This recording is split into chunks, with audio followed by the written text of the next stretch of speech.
Good morning, beautiful people. Good morning, good afternoon to some. How are we doing today? It's a beautiful Monday. It's a beautiful Monday. Announcement right off the rip. I'll make this announcement multiple times. We will be going live on Monday, Tuesday, Wednesday, Thursday, and Friday from here on out. Back to my old original schedule of Monday, Tuesday, Wednesday, Thursday, and Friday. We will be going live. It is because of popular demand that we will be doing as such. So we'll be going live every Monday, Tuesday, Wednesday, Thursday, and Friday at 12 noon Eastern Standard Time. So I want to say that so right off the bat, get everybody to understand that. Also, let's do some other housekeeping. We're having our meetup on, this is for those people who will be watching this later on. We'll be having our meetup in San Antonio on October 31st through November 2nd. You can go to my YouTube channel, click on any of the lives, click on the most recent live. This one, as a matter of fact, Giants never existed.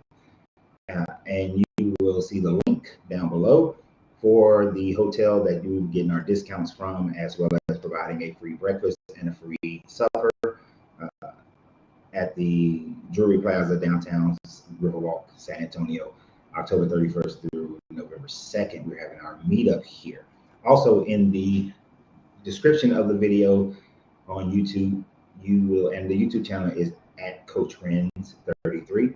In the description, you'll also see where you can sign up for our next class, which I have been messing up the availability of, which will be The Exodus, the Greatest Lie Ever Told, which is going to be held as a webinar on September 17th or 16th, 17th, 16th, whichever one is a Sunday. So you can click on that link. Also for the merchandise of, you got free stuff to be yourself, all those types of merchandise, the t-shirts, you can find the link in the description of the video on YouTube as well. That's at the YouTube channel at Coach Friends 33. So today, we usually get started around the 5-minute mark, but it depends on y'all as to when we actually get started. We are going to be talking about the fact that giants never existed in the Bible. This all came out of a discussion that I was having, and I think he's already on the live on TikTok with Gen 71, if that's the same person. I believe that's the same person. Where we were having he and I were having this discussion concerning the flood and the flood narrative, and how what initially sparked this conversation was the fact that he said that the flood was done. God's purpose for the flood, the Bible's purpose for the flood, was the fact that there was he wanted to get rid of the giants. He wanted to get rid of the giants. Now, getting rid of the giants is an interesting thing, because I demonstrated in a video earlier today that the purpose of the flood had absolutely nothing to do with the giants. Now, that if you actually read the Bible, what the canonized Bible doesn't. So I'm going to run through pretty much that video earlier.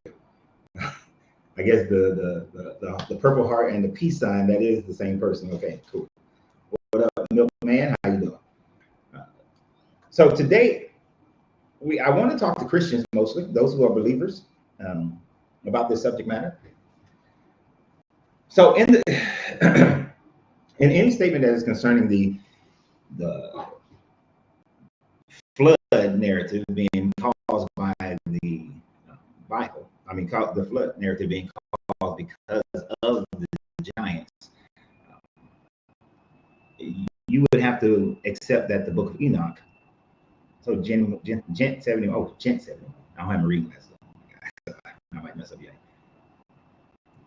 Okay, so maybe it's not Gent 71 who I was having that discussion with, but your symbol looks similar to the person that I was talking to earlier.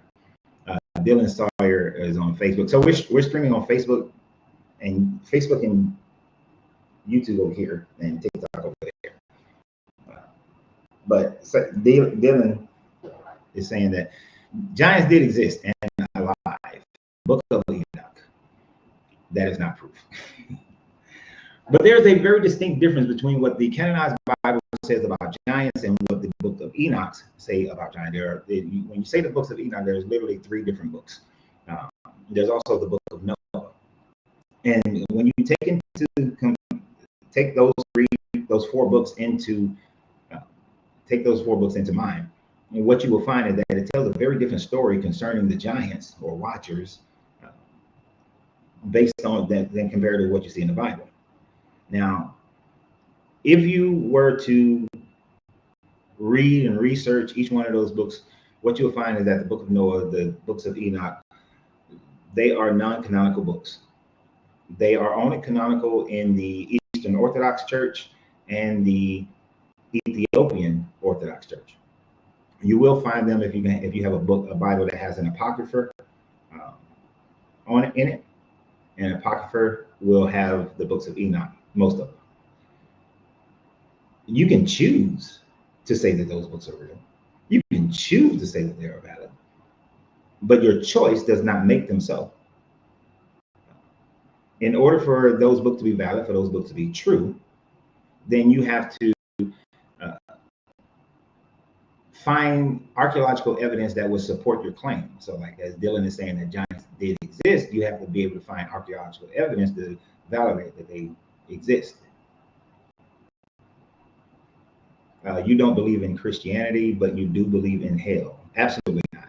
There is no such thing as hell. There is no such thing as the devil. No, there is no heaven and hell. Yeah, you can have heaven and hell right now if you choose to. So, you know, have you ever seen an NBA player? I did, do you? I don't know what I did, do you mean. NBA players are not justifications for the giants that existed according to what the Bible is speaking of, according to what the Sumerians are speaking of, according to what other civilizations have spoken of. Oh, typo. Oh, I hit the wrong button. I did, do you? Okay, so what do you, if you can type it correctly, fire glory and blush, that would, then I can understand what you're saying. NBA players, Shaq, Wemby, doesn't work as far as saying that giants existed back in the day.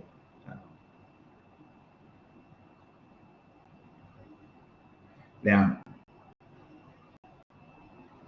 the biblical giant versions, if you were to look at the story of, what's that dude's name? Goliath. Goliath is supposed to be over 9 feet tall. The human body cannot support. The three cube law says that no human body can be over 8 feet. I think it's like 8'4" or something like that, 8'8", somewhere in that range.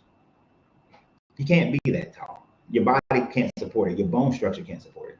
This is why anybody who is starts creeping up to 8 feet, their bodies usually fail them early in life.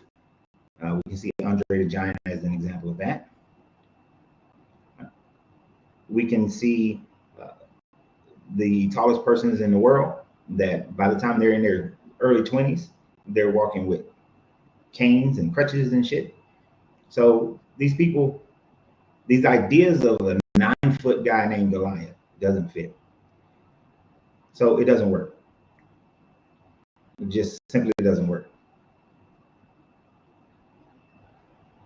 You seem to don't believe in anything. So who do you think made you? My parents and their parents and their parents and their parents and their parents and their parents and so on and so forth to infinity.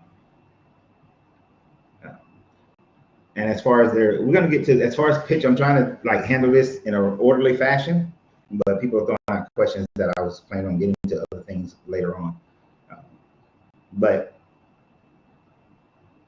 if you're referring to a tall human, Timmy Kingston, and you can call them, we call Andre a giant, but Andre is truly not a giant in the realm that we're talking about as far as the Bible. Big John Studd was considered a giant.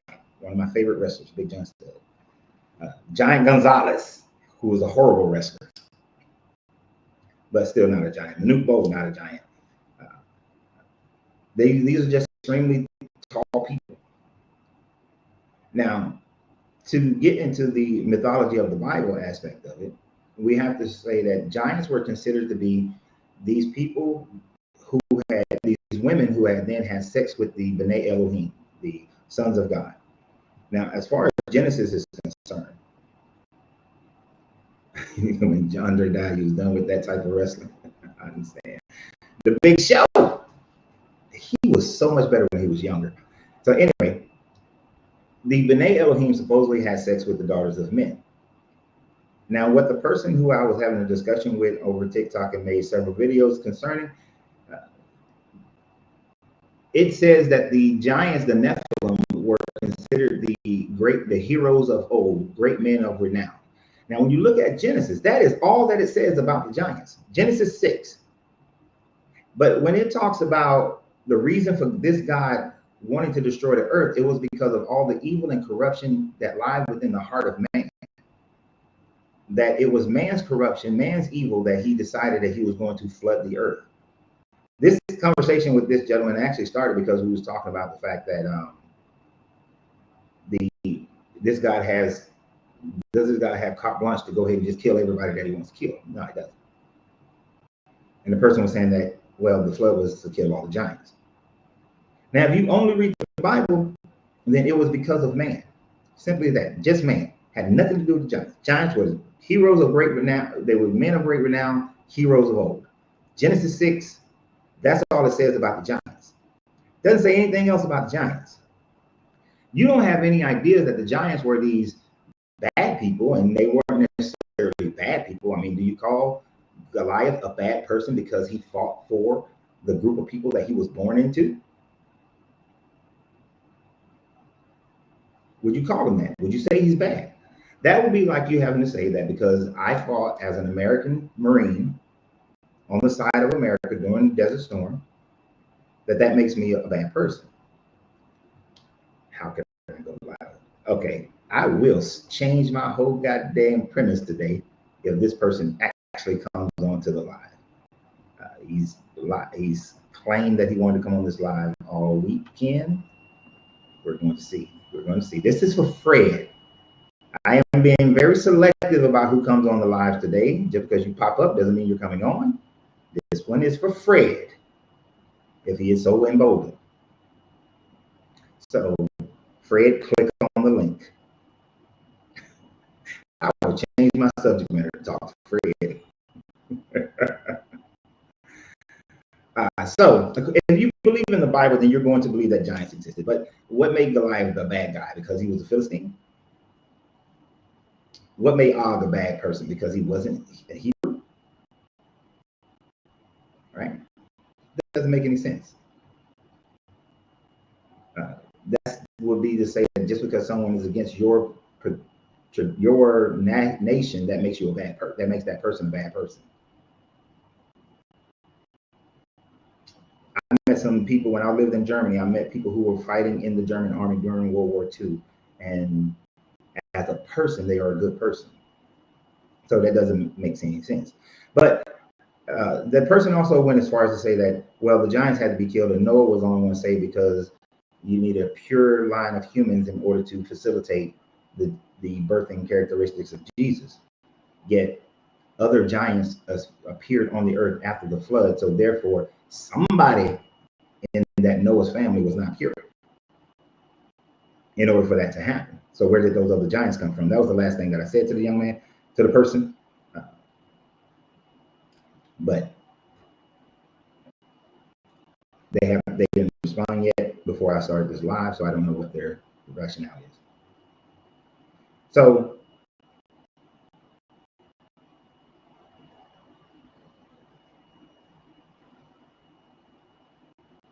Isaac is saying this is another reason why. Let me put this one up here. Oh, not that one. Sorry. This is another reason why the Bible can be trusted. Some translations say giants labeled with human women and created the B'nai Elohim. Therefore, giants father the B'nai Elohim, not the B'nai Elohim fathering the giants. This is true, but I utilize the Revised Standard Edition, updated edition, which says that the sons of God, the B'nai Elohim, came into the daughters of men, literally, and then the Nephilim were created. But if a version says it otherwise, it will be most likely a flawed version, if that's what it's saying. Waiting on you, Fred. But the square cube rule proves giants in the size described in the Bible is it's physically impossible. Exactly. First, I thought you were saying square cube proves that giants exist, but no, it proves that giants are impossible. The human body on Earth, no body of this made up of this stuff can ever exist on Earth because of the square cube law. It just can't happen. So literature cannot be the proof of giants. And every picture that we have seen up until actually 1995 demonstrates that giants, though each one of those pictures are false. None of them have ever been proven to be true. Y'all are making a lot of comments over here. Now, as far as the fallen angels, this is a confusion that many people make when they read the Bible. Okay. Nowhere where it talks about the B'nai Elohim coming down to earth in your Bible does it speak of them being fallen angels. This is not part of the same narrative. Fallen angels are something that happens later. These dudes actually know how to land on earth, right? So there are no fallen angels. Your Bible clearly just only says that they came down and they had sex with the daughters of men. The ideas that people get that these are fallen angels, that comes from Revelations. It also comes from the books of Enoch. The book of Enoch is where you're getting most of this doctrine. You're getting doctrine. In the book of Enoch, it talks about how these watchers who were supposed to just care for man came down and they started having sex with the daughters of women, the daughters of man. And they then started teaching these women magic, start teaching them how to make metal, how to make smith weapons out of metal, and start teaching them how to wear makeup. And then later on, they start eating humans and so on and so forth. But here's the problem. There's a contradiction to your Bible when you look at the books of Enoch. According to Enoch, it is the Nephilim who then teaches women how to make metals and stuff. Having an email account, Fred, has nothing to do with you clicking on that link. Go to YouTube at Coach Renz 33 and click on the link, Fred. But doing it on Facebook, an email account has nothing to do with it. Stop running. So the giants, this idea of them comes from the book of Enoch, which is not in your canon, which the book of Enoch was not written until around the 2nd century BCE, which means that it was written as fan fiction, right? It was written as fan fiction because people were questioning, well, what happened to this Enoch guy? He just walked with God. We don't know anything else about it. So fan fiction was created in around the 2nd century BCE to create a narrative concerning Enoch.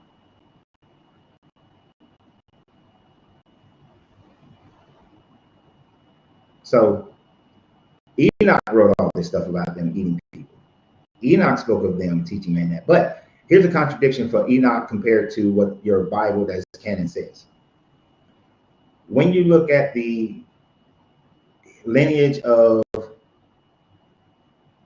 Cain, it says that Cain's descendants were the ones who started smelting metals. They were the craftsmen. They were the ones who started that. So my question for those who are saying that they are following this Enochian literature, how can the giants have been the one to teach the women, the Nephilim been the one to teach the women how to make metal tools, when the Bible says that before Enoch was even born, Cain's descendants started making metal tools? Explain that. I would love to hear an explanation of how Enoch contradicts the Enochian literature. Who taught them how to make metal? Who taught them how to make tools out of metal? Was it Cain's descendants, as your Bible says? Or was it these B'nai Elohim, who had sex with the daughters of men. And Fred is showing that he has not read his Bible when he says that that they didn't have sex with the women. That's what your Bible says. You either believe your Bible or don't.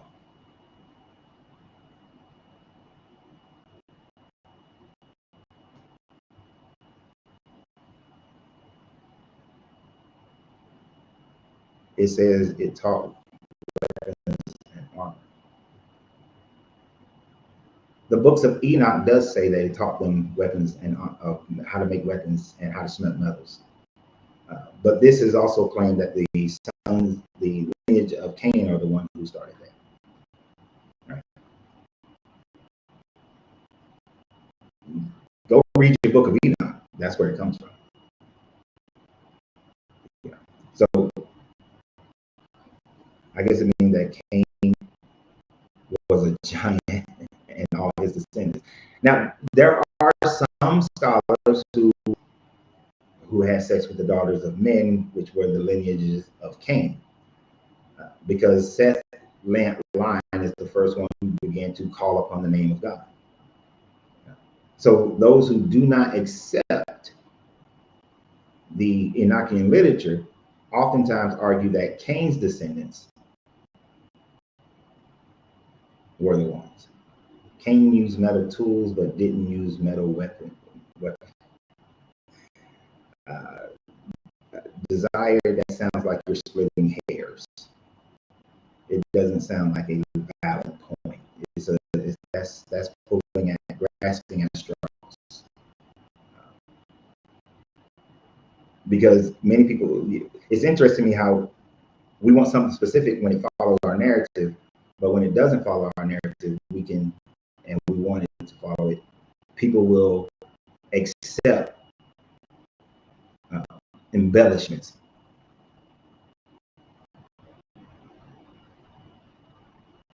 But the fact remains, you have to be able to prove that any of this is true.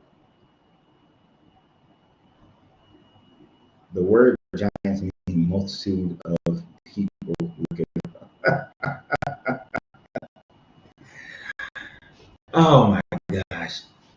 So I guess when they referred to Goliath as a giant and then gave his height in reference to him being a giant, they were talking about him. I see why you're afraid to come up on my live. You talked I'm sorry, y'all. I was getting little comments from Fred for the last 3-4 days. When the next time you're going live, I'm gonna come up on your live. I'm gonna come up on your live. I sent him the link, but Fred is scared. Literally what the Bible says. No, we're not going for that today. We're not going to go for that today. We're not going to. I hate that this is so close. Genesis, I think it's around Genesis 3. For sin. Let me look this up real quick.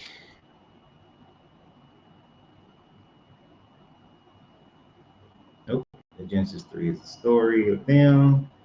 Let's go to Cain. He kills Abel. After he kills Abel, I think I went too far.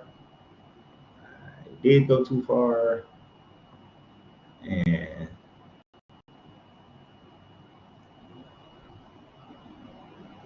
so Desiree is correct in the fact that it says that bore Tubal Cain, who made all kinds of bronze and iron tools. Does it specify weapons? No, it doesn't specify weapons. But the fact that they were the ones who made bronze, made iron tools. But the books of Enoch says that this knowledge of being able to smelt metals, regardless of the use, was given to man by these watchers, by these fallen angels, as you like to call them. They're not fallen angels, but by these angelic beings. Now you can split hairs as to what the usage was. I'm not splitting hairs about what the usage was. Who gave them the knowledge to smelt metals? Was it Cain's developed it?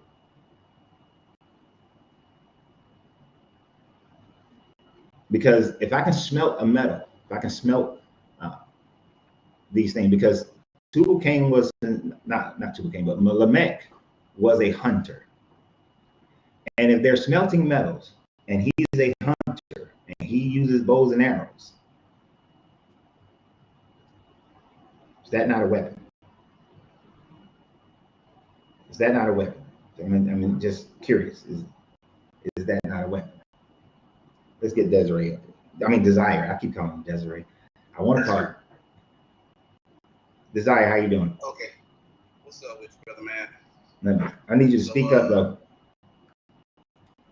Can you hear me now? Oh, my bad. My volume wasn't up, so you were fine. That was my volume.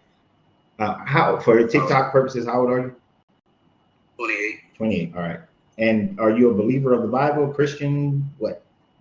I'm a believer of all knowledge. I just speak on truth. If I hear a lie, I gotta correct the lie. That's all it is to it. Okay. And yeah, see, my thing is though, like you just saying, you're not splitting hairs with it, but it makes a difference. If Cain used his metalworking knowledge to build instruments to help prosper his city, to use it for good, as opposed to the fallen angels who came down and taught how to use it for bad, that's two different categories. One is teaching how to prosper the world. One is teaching how to destroy the world. That's two different things. It's not splitting hairs. Cain had the knowledge of metalworking and smelting things first, but the first ones that used it for evil was when the angels came down and said, hey, instead of making them hammers, instead of making them brass instruments and flutes that y'all playing, how about instead you make this very sharp blade right here, and you go out and you put on some armor and you start fighting across the world. You do that instead. That's two different sets of knowledge. Well, instruments doesn't necessarily mean that you're making musical instruments. Instruments can be anything. It tells you in Genesis at the Tubal Cain, he made brass instruments. It says it specifically brass instruments. Actually, it doesn't say that. Actually, I mean, they did make, they had those who played the lyre and the pipe. But that was, hold on, wait, that was Jubal. Yeah, Jubal is the one who made lyres and pipes. Tubal Cain is the one who made bronze and iron tools, according to the story. Now, Lamech supposedly was a hunter who used bows and arrows. So Lamech is a in the scripture specifically. Does it say bows and arrow, or are you just assuming that because he's a hunter? Well, so what you're doing, and I'm just doing the same thing, is that you are using what's been canonized and what has not been canonized in order to fulfill your narrative, right? But what I'm not doing is leaning on my own understanding. No. I asked a very specific question. Are you using what's been canonized and what's also not been canonized? Of course, yeah. I read the book of Enoch, so I know okay. What it says. All right. So since we are using things that are not part of the Bible, then in other aspects, in other writings, the legends of Lamech, it talks about how Lamech used the bow and arrow to kill another young man. Now, in the canonized, it doesn't say he used a bow and arrow to kill another young man, but in other texts, it says that he used the bow and arrow to kill another young man who had injured him. Right? Now, you said it's called The Legend of Lamech, because I never heard of that, so I'm going to have to read that in order to be able to be on equal footings with you. Right. But that comes down to how old is The Legend of Lamech? Does it share the same length of creation as the rest of the words that we actually have, or is that just something that somebody who assumed because he was a hunter, he's going to use bow and arrows? You're using But Enoch is a part of the canonized first Bible of Genesis. No, it's not. As the first son of Cain. And he literally built the city and named after the son of Enoch. That's a totally different Enoch than the books of Enoch. That's what they want you to believe, but first. Wait, come on, man. You just said that you are about truth. if you look at this, if you look at this Bible, it talks about Cain having a son named Enoch, and he named the city that he built in Nod after that son Enoch. The Enoch of the Enochian literature is a son that comes through the line of Sept, who is the one who supposedly goes up to heaven and see all these different types of things. So if we're huh? Oh, we're talking about baby. Go, easy, go. Go, Jerry, leave me alone. I remember them days, and I'm glad I don't have them days no more. But I'm trying to tell you, girl, if you don't get in the living room, why she didn't leave me alone? I don't want to hear it. Go. You don't need that pose. Put it on your head yourself. You want it on. Figure it out. Subdue the world. God gave you wisdom. He gave you understanding. You see what it is. You know how to put it on your head. Go figure it out. Don't ask me for help. I'm only going to be there when you really need it. Everything else, you on your own. Wait a minute. This is completely off subject. You a black man? My bad. You a black man? Of course. So this is completely off subject. For all those people who always talking about how black men are not involved with their children's lives, you're lying ass liars. I hate when people say that. But anyway, back to the subject. You're taking two different Enochs. Cain has an Enoch in his line. Seth has an Enoch in his line. The Enochian literature that talks about giants talks about the fallen angels and giants and so on and so forth, that's from the Sethian line. That is not from the Enochian line. That's not from the Cain line. So you got two different Enochs that are spoken of. Yeah, I understand that that's how they perceive it, but you realize that the Bible is not in chronological order. So they just took it and put it in an order that they think it fits. That argument doesn't even make sense. I'm going to say it's this Enoch because we can tie this lineage to us, and that's why we are the white supremacists who are ruling over the world because it came from Ireland. That's the way they did it. You say you're speaking of truth, but you talked about leaning on your own understanding, which I always lean on my own understanding because I don't believe in a God. Yeah, if I spoke to you, I'd have read it somewhere. But that's clear. I'd have read it somewhere. You know, I read it. And wherever I read it, it made the most sense using the historical facts that I have in my life with my awareness. I'm not there walking 3,000 years ago. I was born in 1997, but I'm here in 2025, and everything I know is from the awareness of those around me. Hell, I learned to be a human just by observing other humans around me. Other than that, I wouldn't know how to be a human. I got to watch and observe. So all these words and all these books that they placed there, I researched a good majority of them as much as I can, what I can understand. Sadly, I only speak English, so I can't really read all the ones in different translations because I don't speak that language. And if I do, because they're not the original people who knew how to read it either. So they just did the best they could. But when I tie the facts together and I bring them all back to 2 and 2, the order of chronological don't change. Okay. If God said that Cain was the ones to first start working with metalworking, then that means I got to look at the Sumerian culture, whose science is saying they are the first ones to start working with metal. So now I got to go back and forth between science and religion. And when it comes down to it, the devil tried to rival God. He replicated the Bible with the same name. That's a replica. And if it it's a replica, but there are many times when people have the same names within the Bible simply because, just like my brother name is David, I have a cousin named David, he has a son named David, there's a whole bunch of Davids in my life. So replicating names doesn't mean they're talking about the same person. We see that in our, you say you witness things as how you're living. From genealogy. And the genealogy and we named after your ancestors. Now you get named by any and everything. You can be named Boquiqui just because people are ignorant and want to put your name Boquiqui. But they only named you after your ancestors. Your statement is not making sense because what is the other evidence that you would have to be able to say that the Enoch that is in the line of Cain and the Enoch that is in the line of Seth also the same Enoch who his descendants were Tubal, Cain, and Jabal?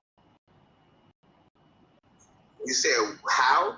Yeah, how do you arrive at that these are the same Enochs when they have totally different lineages?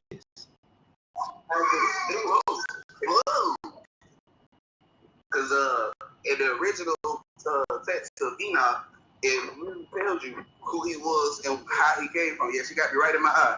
But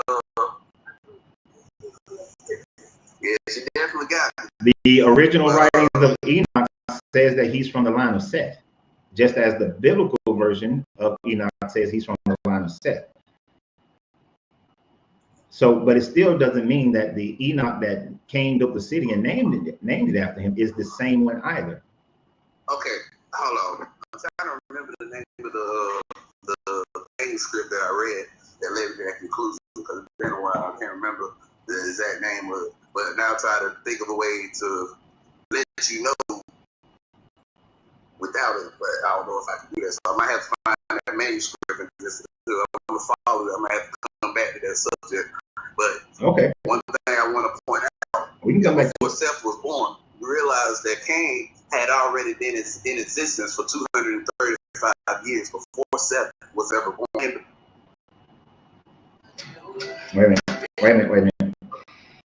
It wasn't until start back at it wasn't until Enosh was born. Go. Oh yeah, it wasn't till the days of Enos being born, which was again 235 years after Cain already went and established his city, that men began to call him the name of the Lord.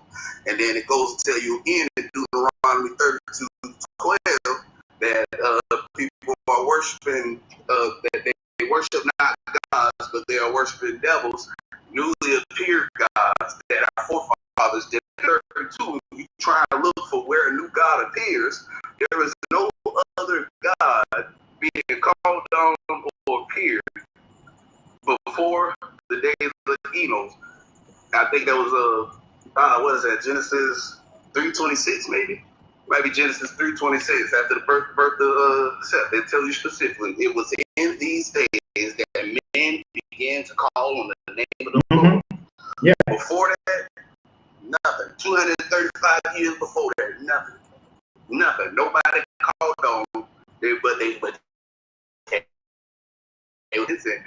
All of this good stuff, again, Cain ain't never unalived nobody other than Abel. Abel was the only person he ever unalived.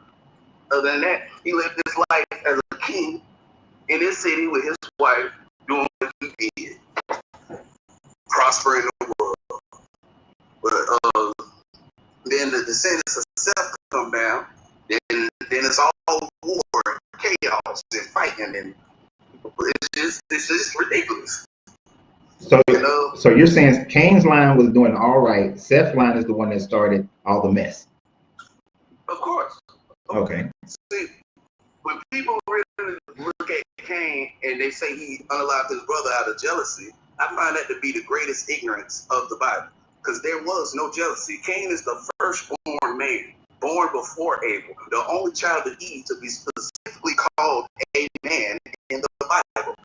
I have gotten a man with the help from the Lord. It literally tells you he is a man. So if there is a son of man. So everything in creation was his inheritance. And yet Abel offered what was not his to another. How can Abel make the offering if Abel don't got nothing? Abel, what do you mean he don't is got the nothing? second born. Right, but he's still a man. The Bible never says that specifically, but okay. That's a whole nother Come subject. on, so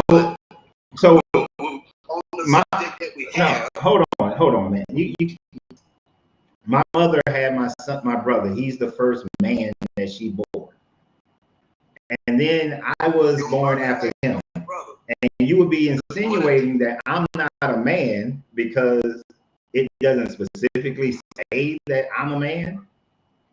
Now, if your mother had you and your mother had another child, but it was with a different father, and that father wasn't a man, then that boy, that your mother and that thing had would still be your brother, but it wouldn't necessarily make him a man.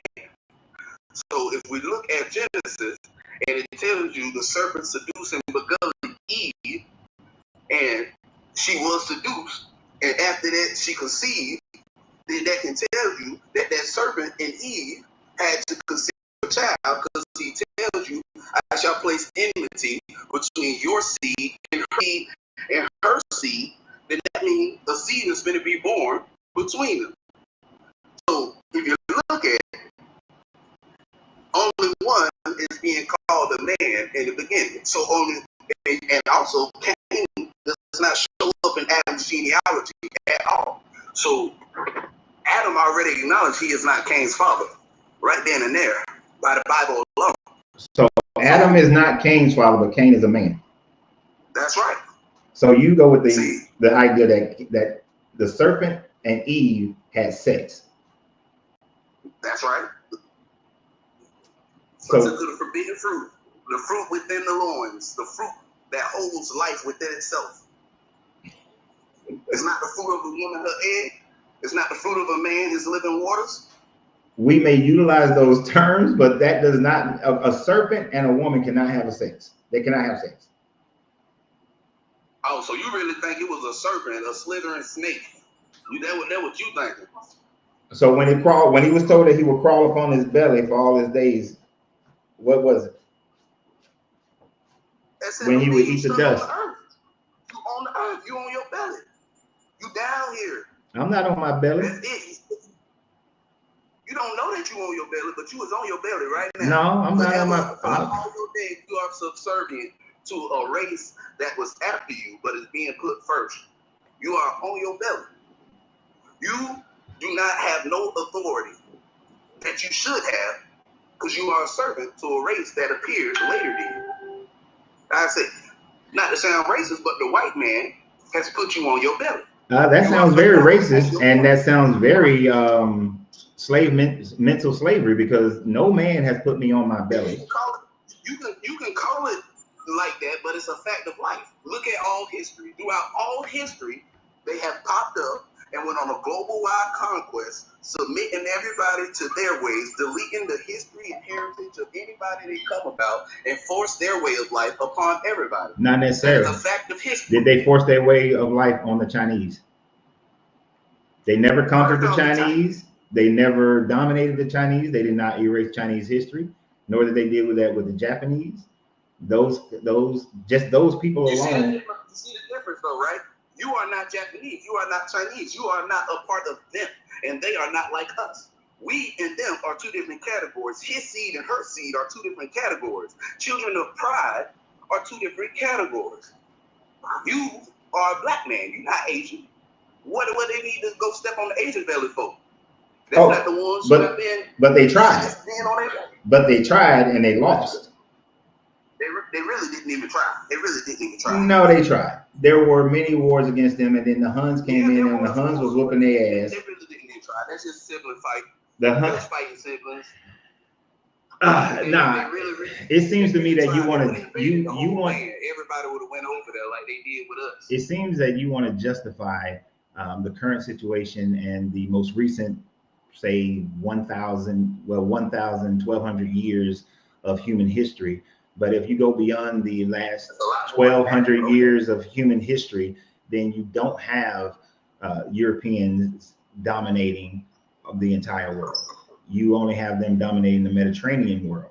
And then prior to them dominating the Mediterranean world, it was people of color who dominated the Mediterranean world, which would then mean that the black people or brown people were dominating over the white people. So history demonstrates that civilizations, groups of people, they rise and they fall. And this will be a continuous cycle. We're just in a state right now where the rising and falling is not beneficial to the people of color who have been in India, Africa, and the Americas. That's the only places. A failed battle don't mean a failed war. I'm just saying. But you are claiming them to have won a war when it would still just only be a battle in the grand scheme of time. And then all this stuff about right now we are at the end. This is the end times. This is what this is called when the world is competing to find out with spiritual awareness the true origin of God, and we're not in an end time at all. Even with the Bible, you cannot depict an end time right now. There are so many things that the Bible has gotten wrong compared to, as far as what is happening in the world, that you would be able to claim this as being an end time. People have thought it was an end time since Jesus supposedly died. The Bible got wrong. The Euphrates River has not dried up. No waters have turned into blood. No asteroid has poisoned all the fresh waters. Jesus ain't returned. There is no Antichrist. There is no one world religion, one world government. None of those things have happened. So you cannot be in an end time. Is the Antichrist. The existence of the government is the Antichrist. There's been Euphrates River has been drying up. It's almost dry. That's something you might want to check on. Not only has it been drying up, they said they found a cave up under Euphrates River that sound like screaming coming out of. That cave is actually the cave that they're talking about is not in the Euphrates River. That cave is in a whole nother country. The Euphrates River has went through periods of drying and overflowing in a cyclic motion for its entire existence. The fact of the matter is, before it even dries up, 4 angels are supposed to be released on the borders, on the edge of the river, and then go kill 2/3 of the population before it dries up. And that hasn't happened either. So drying up. Under the Euphrates River. Now, I don't know which one you talking about in another country, but the one I'm talking about is under the Euphrates River. You might want to Google that one. And I ain't finished. There has been waters turning into the color of blood. And it might not be blood specifically. It might be algae or whatever turning it. Okay, when it comes to the word. But what does your Bible say? Does it say look like blood or turn into blood?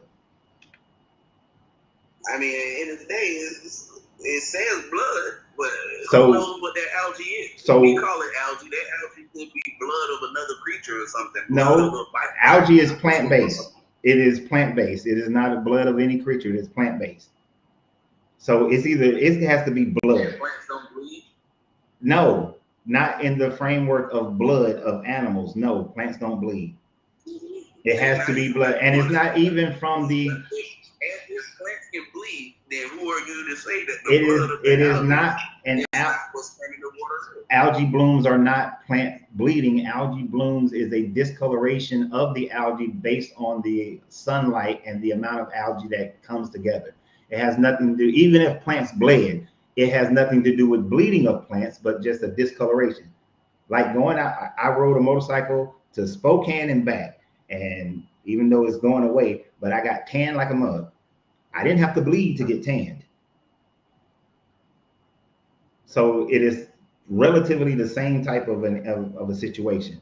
It is discoloration with the sunlight. If there was no sunlight, then there would be no algae. If the sunlight wasn't as intense, I should say, then the algae blooms would not have occurred as they did in the Sea of Galilee recently. So it has nothing to do with bleeding. Maybe the Bible is pointing to the intensity of the sun getting hotter and hotter, making things turn the color of blood. Maybe the Bible is trying to feed wisdom and make you come to the understanding using the word, that way you see the signs and know the times.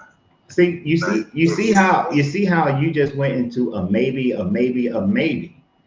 and going on maybes instead of, but earlier you were saying, oh, but the Bible has to, did it say that Abel was a man? Now, when the Bible says that it has to be blood, now you want to go maybe. In that beginning, when it comes to Abel, it specifically tells you inside Genesis prior to that Eve was seduced and beguiled by the serpent. So and it explicitly says that it has to turn, and it expressly says that it turned into blood.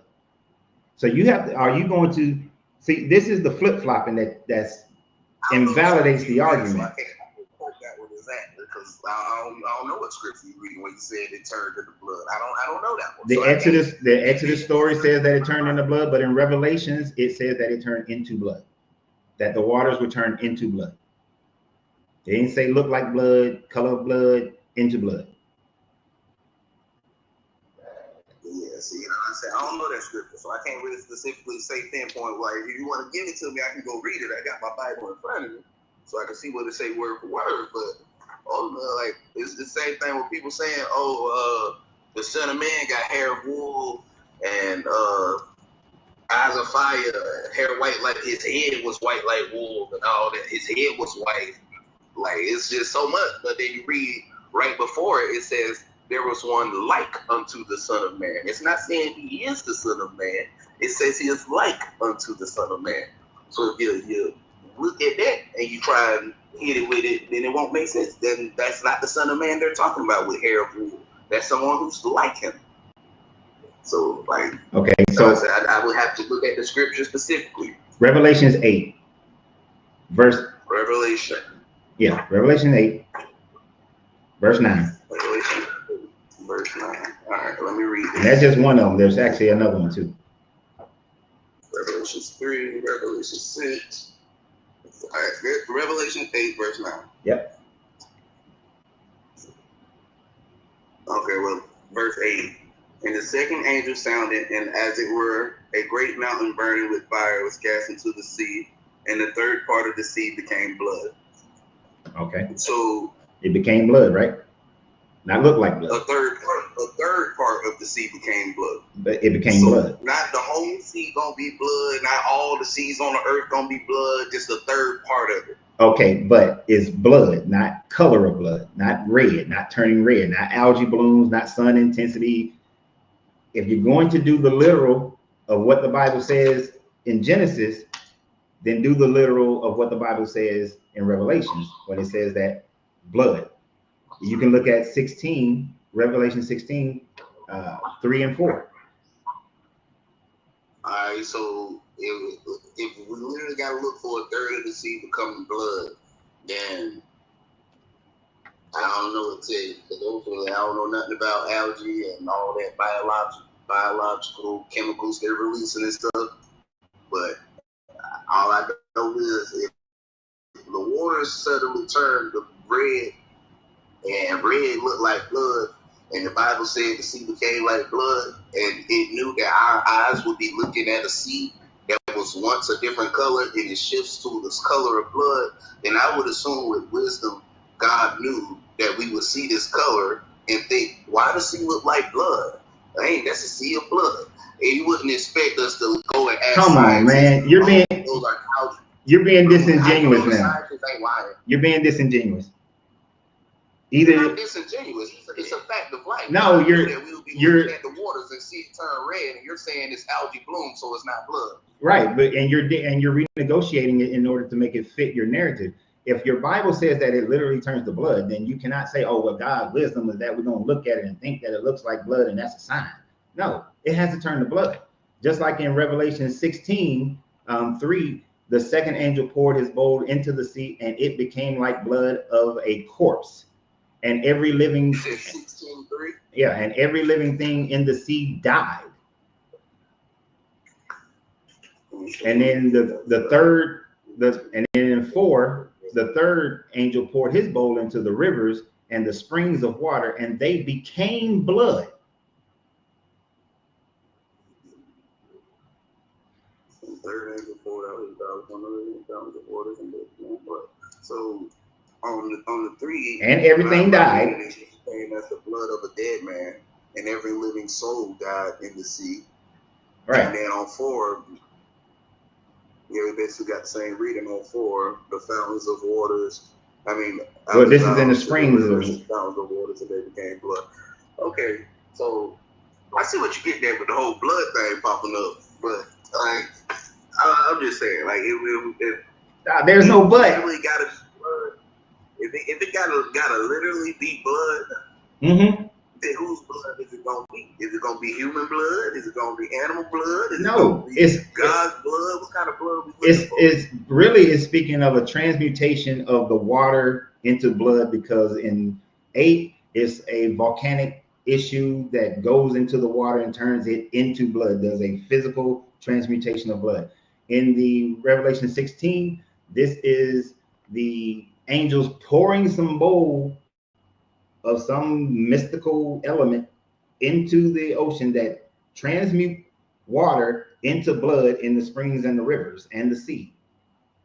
So that's what I'm saying. So how do we get to determine what blood is when blood to us is not the same thing as the blood of angels, blood of God? Like it's a mystical element. We don't know. It's the same thing. How all throughout your Bible, your God, this God of the Bible requires blood of animals, blood of people. It requires blood.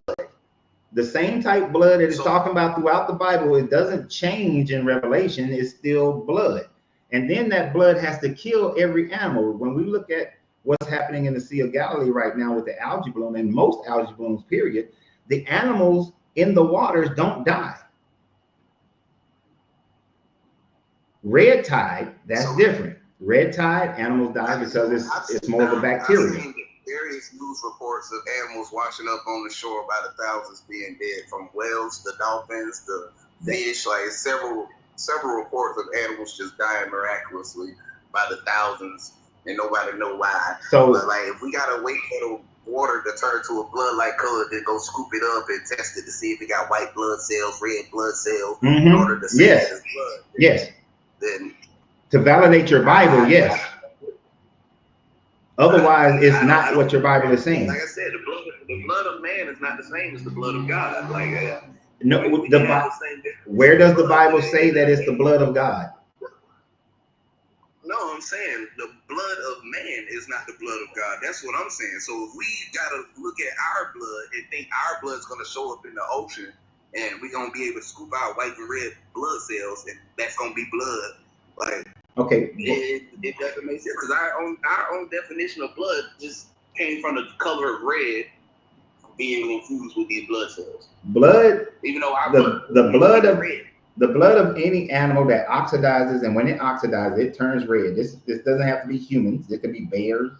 It could be elephants. It could be a shark. But when that blood hits oxygen, it turns red. The Bible clearly is saying that this is blood turning red like blood. So it's talking about any animal, any type blood that when it hits oxygen, it turns red. Now, if God has blood, then that means God is a being that can be killed. Because if it bleeds, it dies. It can die. I mean, that ain't necessarily true. Vampires got blood and you can bleed them out and they don't die. They just wait. Really? Vampires? Yeah. Come on. It's another form of creation. Man, bro, come on. Are you trying? Am I being pumped? Is this? Nah, man. Look. So you believe in angels and you believe in God that can walk on water and raise the dead and all that, but you can't believe in a life form that drinks blood and survive off of blood. No. I don't believe in the God of the Bible. Don't believe in angels. Don't believe in demons, devils. None of those things exist. I don't believe. So what you believe in? I don't believe. I believe in reality. What I can see. I don't believe nothing actually. I look at and test and accept reality. I don't have a belief in anything, because if I can't see it, test it, know that it is real, validate it, then it is not for me to believe. You can theorize, but I don't believe it. So all these religions are merely just faith-based types of belief systems that's backed up by zero facts. So they're mythologies. So you only believe in what you can see and experience yourself. Well, not just myself, but also can be tested. You know, what can we test it? Can we verify it? Is there historical ways to validate it being real? There is absolutely zero evidence of giants, zero evidence of angels, zero evidence of Yahweh.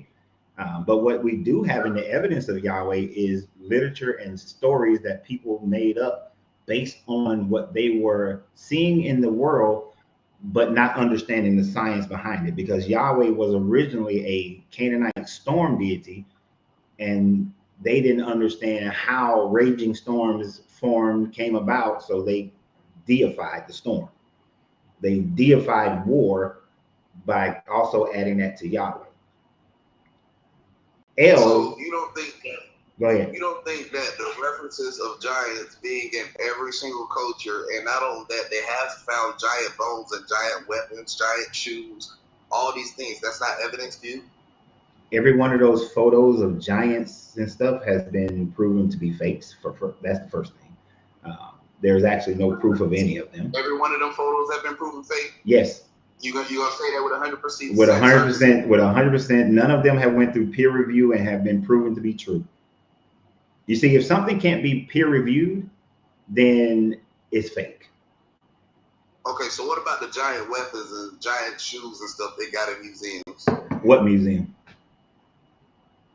Like there's a museum in Britain, they got a giant pair of sandals and a giant axe that's bigger than any man can hold. Even in Japan, they got a giant sword that's bigger than any man can hold. Does that mean giants? Can I produce a sword that's of giant size right now? Well, what would be the purpose? Art. So in that reference, I've been to art museums where they have had giant shoes or giant clothing, giant big items that are bigger than anybody could actually wear, but it was considered art. It was artwork. I mean, I can go on right now. When I put giant shoes, I get a whole bunch of pictures of people that's some giant Converses. Does that mean giants existed because somebody made a giant Converse? If 2,000 years from now, our civilization is gone, but then some archaeologist finds a giant Converse, does that mean that we had giants in our day that could wear that Converse? I mean, only if it's they're a giant, because like there's 7 foot tall people in this world. And to me, those are considered giants. No, the person who will be wearing this Converse would probably have to be about 30 feet tall.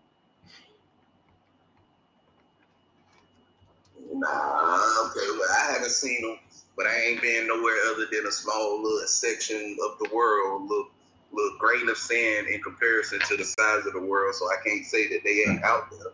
But all I know is every culture scattered across the world has had references to ginormous beings, bigger in stature than anything else around, and they all talk about them. So like, it's not like everybody coming up with the same lie at different periods of time. But actually, there is scientific evidence that demonstrate that people have this mind share of creating stories.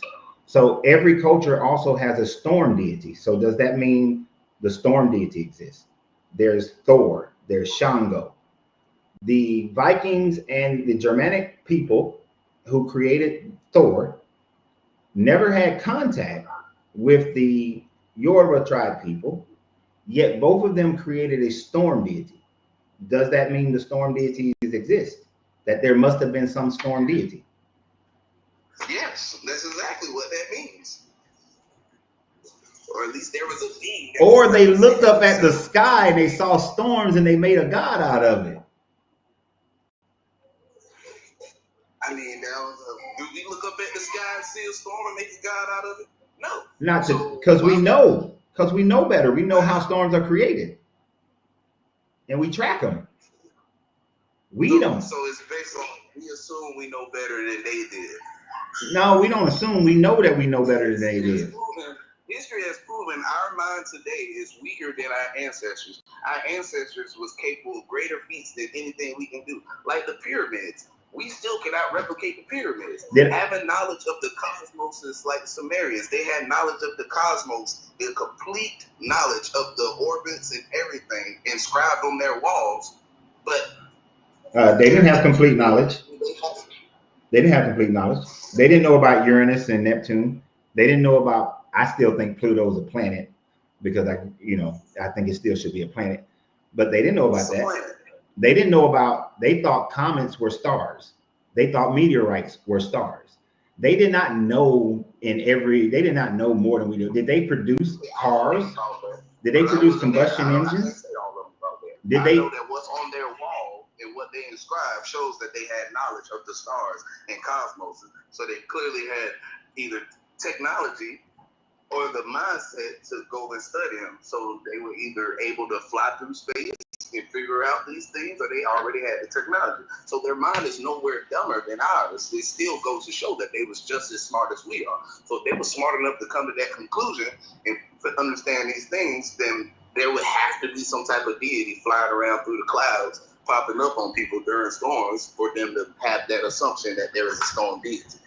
And just because it's called a deity don't necessarily make it a deity. I mean, anybody who can do greater things. If I popped up right now in an isolated tribe in Africa who never left there, and I pop up with Kool-Aid, and I pop up with lighters, and I pop up with a flashlight, and all these things they never seen, they gonna think I'm a god. Now, I just turned this water into Kool-Aid. I just turned this darkness into light just by striking the light. Now that we can agree upon that a civilization that has scientific knowledge that is far greater than somebody else, it can be construed as magic or godlike.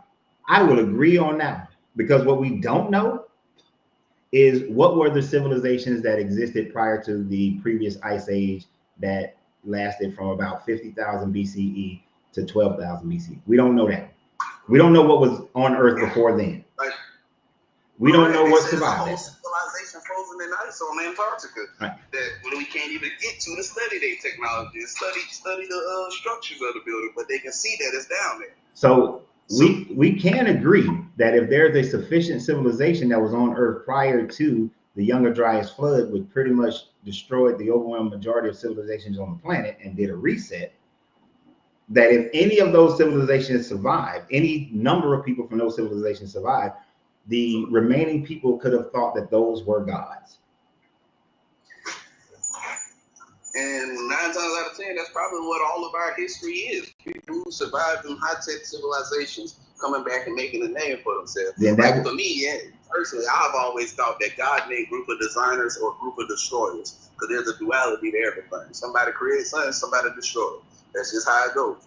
But like ultimately, though, that still wouldn't take away from the meaning behind them, if that's the way we describe and place there for them. No, like, that would take away the meaning of God. That would take away the meaning of Yahweh. That would take away the meaning of people who believe that Enlil and Enki were gods. That would take away Shango and Olorun and Quetzalcoatl all being gods if they were nothing more than previous civilization that survived the last reset. No, it wouldn't take it away from them. They simply gods of that generation, gods of that time. But they're not gods. But like I said, they're not gods. If the definition of a god is a being greater than yourself, a higher power greater than yourself, and those were the higher powers and the greater beings at that time, then by definition they are still gods, whether you like it or not. Now, if you define a god as a creature that cannot die, a creature that exists outside of time, I mean, an existence that exists outside of time, or an existence that's all powerful, then yeah, you're gonna find issues. But if you look up the word God, that's not in the definition at all. Nowhere is that in the definition of God. Yeah, no, the definition of God is that you have to be some supreme being that is worshipped and supreme. It doesn't know, but undying is not a definition of God. Being able to exist outside of time is not a definition of God. Those are wants you want your God to have. You want your God to be able to do those things, but that's not the definition of God. So these higher ancient civilizations who showed up and was able to do these things and manipulate DNA and all these different things, in them times, those were the gods of the times. By definition alone, just by being a higher power, a supreme being, something higher, greater than yourself, they are the gods. In every culture, no matter which one they fell upon, Shango, Anubis, Ra, Jupiter, either one of them, whatever name they went by when they was discovered, if they were greater than the people at that time, then by definition, they are still gods. We are going to disagree on that one. We agree to a certain point that people would look at them as a god, but just because you view something as a god doesn't necessarily mean it is a god, because like you said, if I sent you to the Sentinel Islands and they don't kill you, then they may look at your technology and think that you are a god. But when you look at the Webster Dictionary version of what definition of God, the supreme or ultimate reality, such as a being perfect in power, wisdom, and goodness, who is worshipped as a creator and ruler of the universe throughout the paristic, I don't know that word, and medieval periods. Okay, start getting into Christian theology at this point. But and I'm saying, like, in all them definitions that you read, again, nowhere was it a being outside of time, a being that's undying. But you have to be it was just a list of wants you want a God to have. That's it. But also be a creator and ruler of the universe. Okay. If everybody bow down to me and they see I'm a higher power and there is none above me, nobody can come and tell me they're greater than me, then to everybody below me who I done told that I'm greater than them and I done showed I'm greater than them, then I am this ruler of the universe. Ain't nobody above me. They obey me, but you have given them a false perception that you may rule the universe, but in reality, a God has to be the creator and ruler of the universe. Perception if somebody can prove it false. If that God who created the universe is greater than me and he showed up and popped up and said, nah, bro, you is not the greater I am. He knocked me down a peg, then instantly I give up my authority. I'm no longer God of the universe. He is. That's all it is too. Knocking you down. Until that day comes. If you are the ruler of the universe, then you should be able to change the orbit of a planet. I should be able to. If you cannot do that, you are not the ruler of the universe. I'm already engraved into my mind, into my vessel. What if I've already seen the future? I already know everything that's gonna happen. I already know everybody who's gonna tempt me and tell me to try to do this. If you God, try to do that. If you God, and I, in my own power and my own authority to prove no man is above me, have decided that I will not obey or give any miraculous signs or none of these things simply because you don't tell me what to do. You are beneath me. No, then you are not God, because it's not about being above or beneath. It's about your ability. If you lack the ability, whether you can convince people or not, whether you can intimidate people or not, has absolutely nothing to do with you actually having the ability to do so. We're not talking about perception. It's about having the ability. If you say that I have to have this ability, and I say I do have this ability, I can knock the moon out of orbit right now. You're gonna say what? Do it then. Prove it. And if you can't prove it, you're not God. I gotta give into you and do what you want me to do. If I do what you want me to do, then I am no longer a God because I submitted unto you. But if you can't prove it, you still are not a God, because you have not demonstrated the ability. That would simply be your understanding. By your faith and your belief, you would say that I am not a God because I won't. It wouldn't be by faith or belief. It would be by the fact that you can't do it. See, but you wouldn't be able to prove that I can't do it. You can't prove that I can't do it just because I'm not doing it for you. Then if you cannot prove what you are claiming, then you are not God. Just like I say to people who believe in the Bible, the onus of proof is on you, not me. I don't have to prove giants existed. You have to prove that they existed. I don't have to prove Cain existed. You got to prove Cain existed, because you're substantiating the claim. So if you substantiate the claim, then the burden of proof is on you. So yes, this God that people believe in, if he is God, yes, I challenge that God to prove that he is that God. Otherwise, until such is done, he is not that God, and then therefore not worthy of my worship, my adoration, my love, my obedience. He is nothing merely but people speaking. See, I don't get that, because for me, I feel like if God accepted your challenge, then that would make him not God by trying to accept the challenge from a lower being that he created. Like, who are you to challenge God? Like I say, when I talk, I'm not talking like I am God. I'm just thinking from the mindset of what a God is, and that's how a God would be. Who are you to challenge me? That is your thought process. You just fraction of me. So why would I accept your challenge? You are not my rival. You can't challenge me. If you desire my worship, if you desire my obedience, then you need to prove that you are worthy. That's why I do disagree there. God doesn't desire worship or obedience. Do what you want to do. I gave In God's mind, I gave everything. No. Everything in creation. Your Bible. Everything in creation. Your Bible says that God's desire is to have all come to Him. So He has a desire. That's according to your book. It ain't my Bible. It ain't my Bible. I just want to point that out. Okay, according to the Bible, it says that God desires that all come to Him. So since He does, it clearly is saying He has desires. That pride desires that, but for me, now I said my name Desire because my God is desire. He doesn't desire anything because that is what He is. He gives desire. I'm just saying what the Bible says. Save somebody or desire to unalive somebody, you still got desire. At the end of the day, that desire keeps you breathing. That desire keeps you moving, living, dreaming. Right now, you on here because you desire something. You are desiring to do something. That's why you are here, because of your desire. Something God instilled within you. God didn't. You got to prove God. And see, that's the difference. You're making a claim. Now prove that God instilled desire in me. See, you have to prove desire. How? Tell me to prove desire. You have to prove that then God is desire. You're making the claim. So in order to prove desire, what does everything in creation have? Everything. Everything in creation has a lot of stuff. But you get just right to the point. What you talking about? Desire. Period. Everything in creation has desire. A rock has desire. Nothing that exists without its desire. Rocks. You cannot exist without desire. Rocks have desire. Rocks are not living creatures.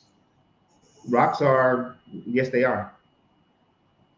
No, Rocks are not living creatures. They are minerals made from the dead, petrified flesh of living creatures. They're dead according to what? They vibrate. They have movement. Rocks have life. What are you talking about? Rocks vibrate and move because of the external force of movement. No. They don't move on their own. Does the atom of a rock have levels of vibration? It may appear to us to be still, but rocks, the molecules and the atoms within rocks are vibrating. I know what you're saying. So if something is vibrating, because they are sitting on something that is causing them to move. They are affected by something that is causing them to move. Within themselves, everything in the universe vibrates. Everything, energy vibrates. Energy has movement. Nothing stands still. We know this scientifically. Everything vibrates because of cause and effect. There is something affecting it, causing that vibration. You're thinking outwardly of the rock in its solid form. I'm talking about inwardly as far as the molecular structure of a rock. Even though it appears to be solid and still to us, the rock has a vibrational pattern within it. It is vibrating. Anything that is vibrating has a level of life.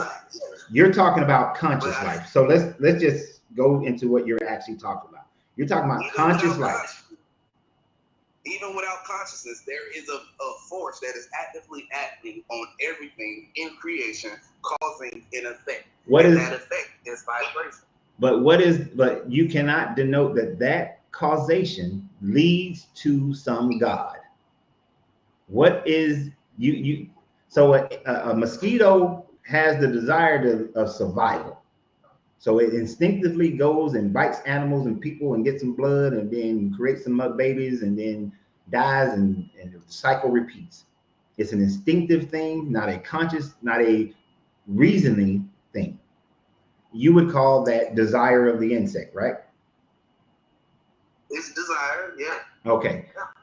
But what you can't substantiate is what causes or created that within the insect. What created that desire in the insect? It's design. Its design caused that desire. It had certain parts. It had certain bodily functions that led it to realize, okay, I can stick this nose into this object and I can suck real hard and I get this fluid from it, and that fluid tastes good to me, so I'm gonna keep eating this fluid and call that my food, my diet, and I'm gonna live my life. You have to be able to demonstrate what is creating that, what designed that, what started that, what manifested that. That's the problem that you run into, because you have to be able to produce this God. the creation, this God is existence. You have to produce the facts that demonstrates that it's a God that does that and not evolution. Because for something to evolve, something has to be present to evolve. So it would have to have a creator for it to be present. Like something created something. But that only desire gives birth from nothing. And all of that can come from nature, from just existence of energy. Since energy exists and energy cannot be destroyed, then just over eons of time, the correlation of energy, at some point, the insect evolved into being an insect. There is no creator needed for that. Energy will still simply be the body of God. What happens with that body is still based on desire. You would have to prove that that God exists. Does energy exist? That doesn't make God exist. But yes, energy exists, but that doesn't mean God exists. If body exists with energy, then it exists. Energy exists, but that energy is not necessarily God. A doesn't equal B in this instance. I'm saying, if energy is the body of God, if energy predated everything, let's say energy created life, then it still had to have desire to see. It still had to have desire to speak words. It had to have desire to take shape, take form. It had to have the desire to turn from radiation energy to thermal energy, to all these different microwaves, all the different forms of energies. It had to have a desire to change. It doesn't necessarily have to have desire. It could just be the happenstance of different energy molecules coming, energy atomic structures coming in contact with other energy structures, and then them forming into a totally new energy structure. And then it forms into a matter structure. And then that matter structure at some points comes into a consciousness on an insect level or plant level or animal level. And then eventually it comes into a human level, a conscious level of reasoning. It doesn't require any type of creator for that to happen. It does though, because that consciousness has to come from somewhere. So if it came from somewhere, then something created it. As the complexity of a being, as complexity, what I just described was going from a single energy point of atomic structure to going to the complexity of a multiple. Who created that energy point? It is completely unknown. But here's the thing: there doesn't have to be. No. It is unknown because there doesn't have to be a creator in order for it to happen. Singularities happen within our universe that doesn't require a creator for that singularity to happen. And we know that from singularities, it bursts out nebulas. From nebulas, when enough material coalesce, it creates suns. From suns, when enough matter is coalesced, it creates planets. And then so on and so forth from the planet. Right there. That is a cause and effect. Because something already exists and it came in contact with something else that exists, it created something that didn't exist. That's still coming from the extension of the point of creation of who placed that energy. It doesn't have to be a who. You have to have a source for where that energy came from. You don't. You don't have to. You don't have to have a creator. You don't have to have a being with consciousness creating those things. Even if the being that created energy had no consciousness at all, it just energy cannot be created. Energy popped up. Law of thermodynamics say that energy cannot be created. It just has always existed. Period. Law of thermodynamics can be wrong because law of thermodynamics did not always exist. No, the law always existed. Our ability to understand it is what came into existence. No, exactly. The law did not always exist. No, what you understood created the law. The law the law has always existed. Whether or not we recognize the law has not always existed. But the law has always existed. Bro, you're doing that backwards. Because if man is the ones who investigated it, and man decided from what they understood that this is how it should be, then that is a man's law. It has not always existed. That existed with man. No. God Man just observed it, tested it, and realized what it is. Just like Isaac Newton didn't create gravity. He just observed it, tested it, and then come to the realization of its existence. But it existed way prior than Isaac Newton.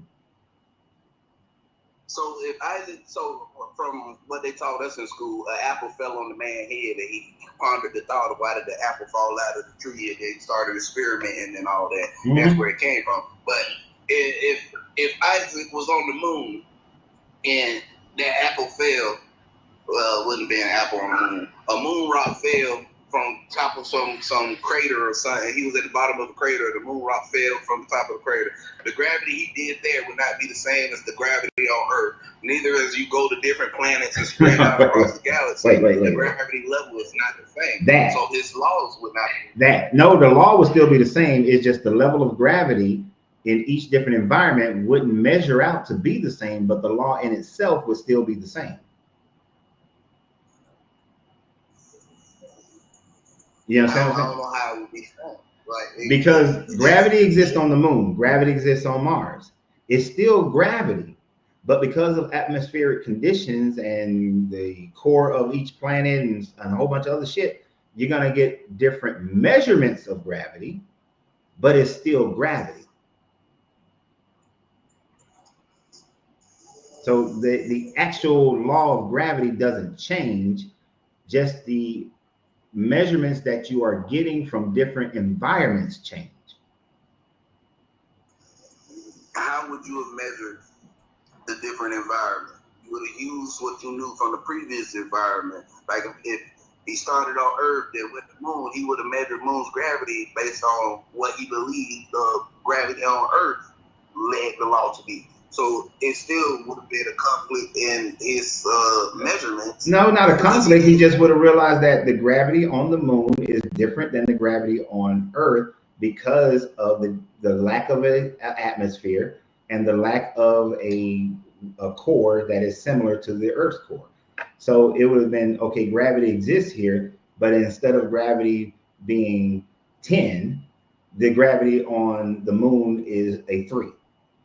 So with it being a 3, then you can jump further, you bounce, and all these other sorts of things because there's a lack of gravitational force at the same level on this planet. Now, if he had first started on the moon and then came to Earth, then he would have been like, God damn, the gravity here is heavy as hell. So it would have just been a different measurement, kind of like having this is my coffee cup. It's almost gone here, but if it was full earlier on another planet, then it's just a different level, but it's still coffee.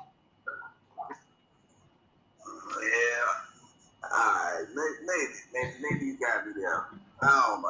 I just don't think that man is 100% accurate in their measurements, and what man comes to be aware of as knowledge isn't always the accurate knowledge. Of course not. Some people don't come to the same measurements, and to assume that the people who did the measurements was right and that their way was right, and we got no way of going back to fix it because they died in their beliefs. No, we do fix it. They spread it.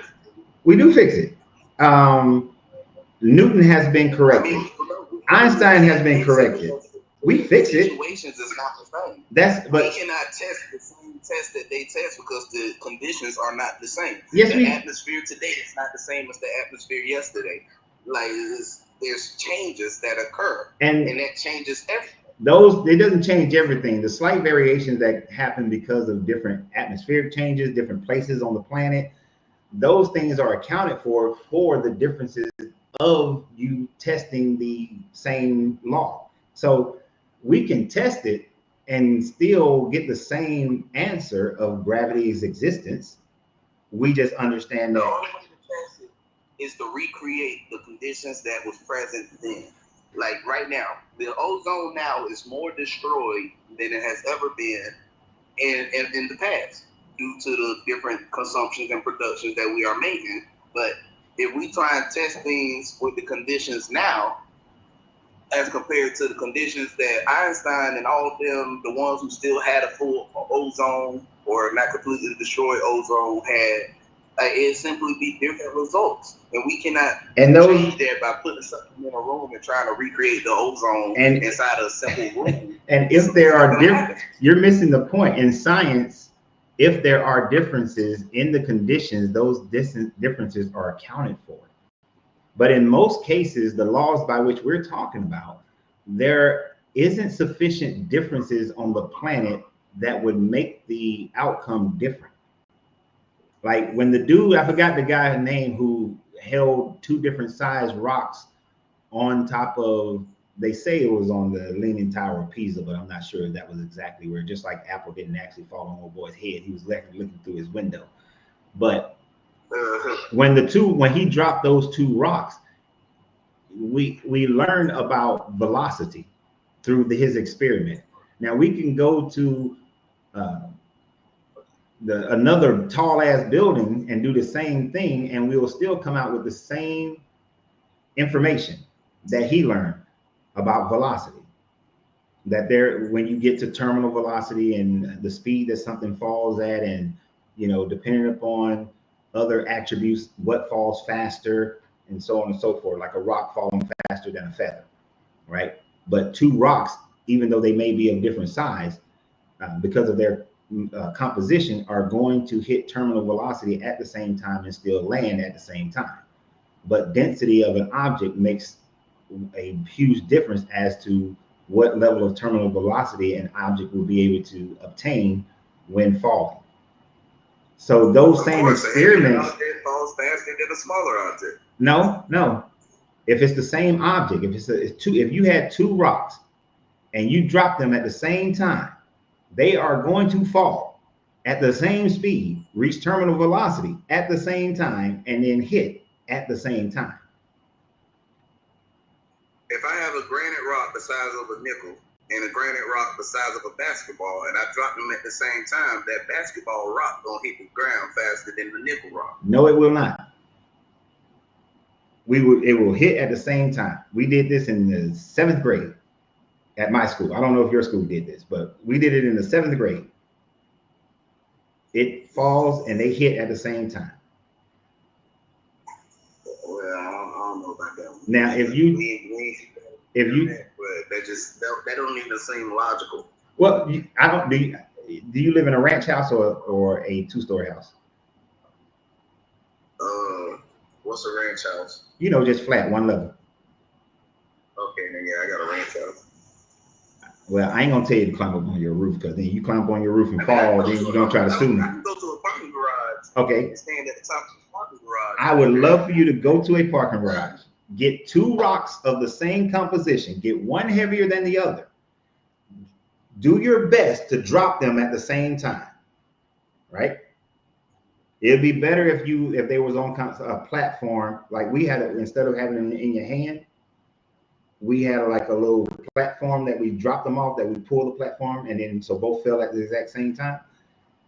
And they will fall at the same speed and hit the ground at the same time.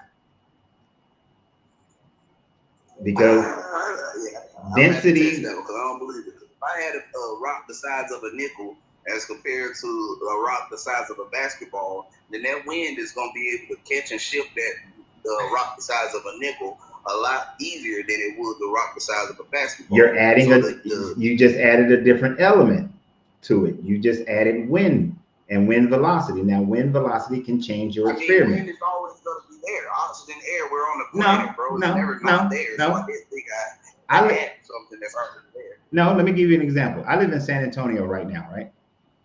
And right now, and this is common that I've learned in this where I live.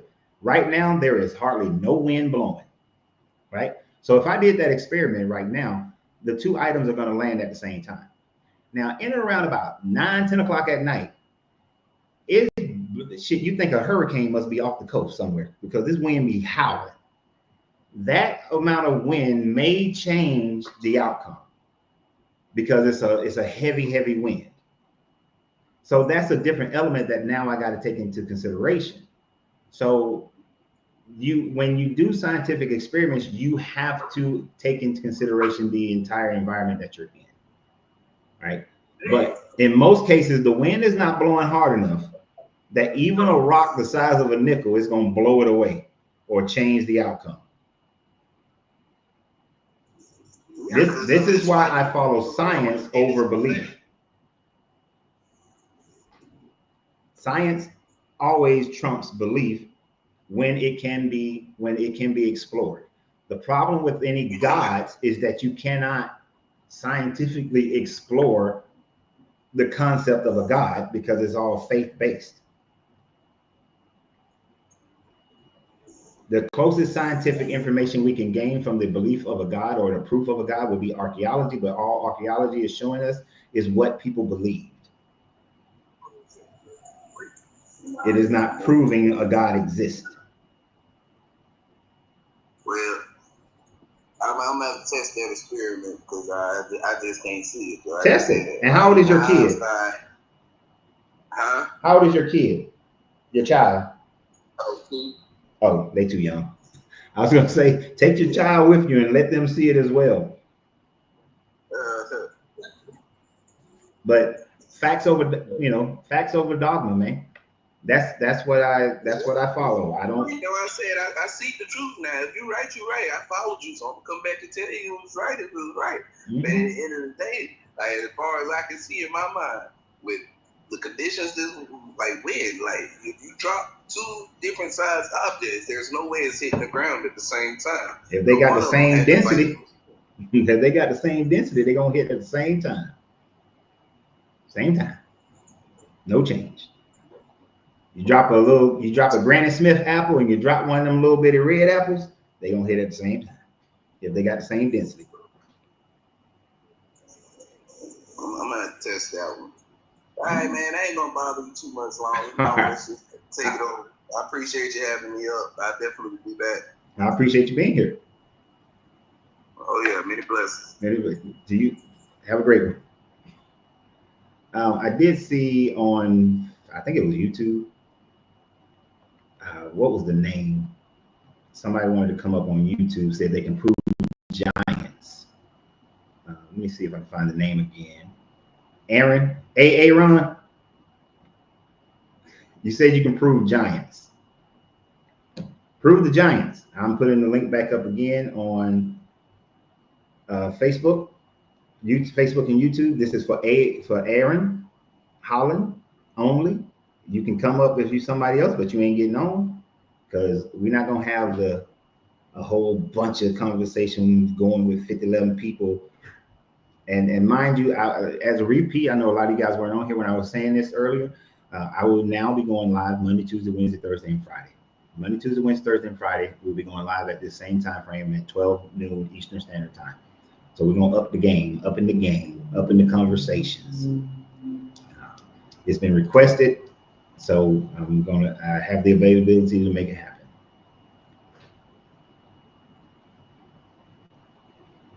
And I agree with you, Gent 71. If someone is trying to use the Smithsonian as proof of giants, they are severely wrong. All right. Now this coming up saying IG. I don't know if this is Aaron. Is this Aaron? Your mic is muted right now. So,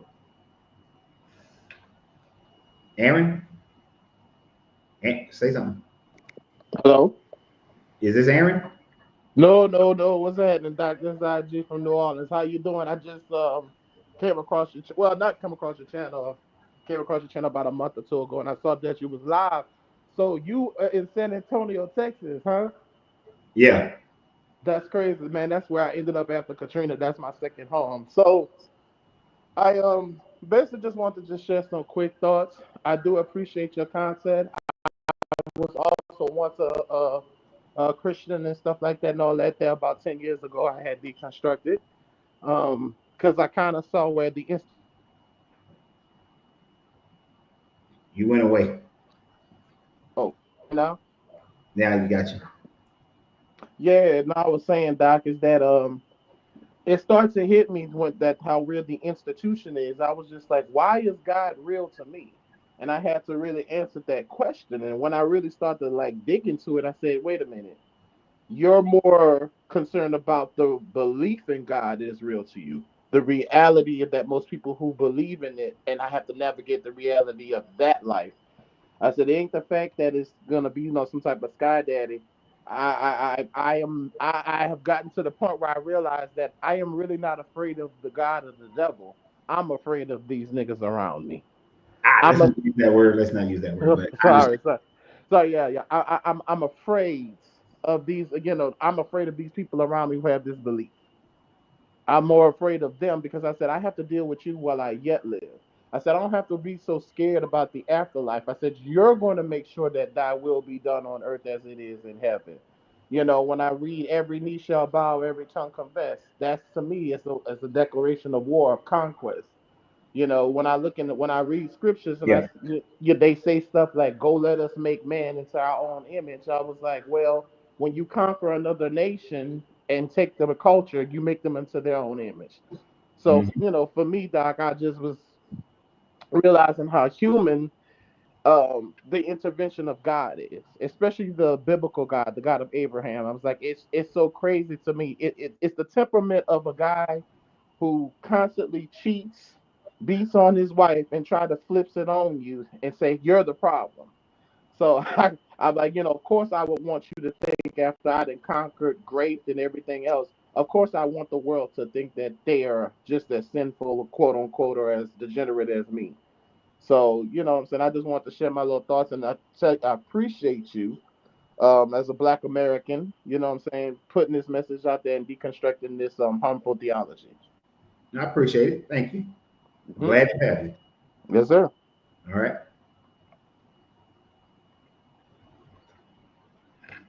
Now, as I said, I appreciate you, but I said that this link was for Aaron.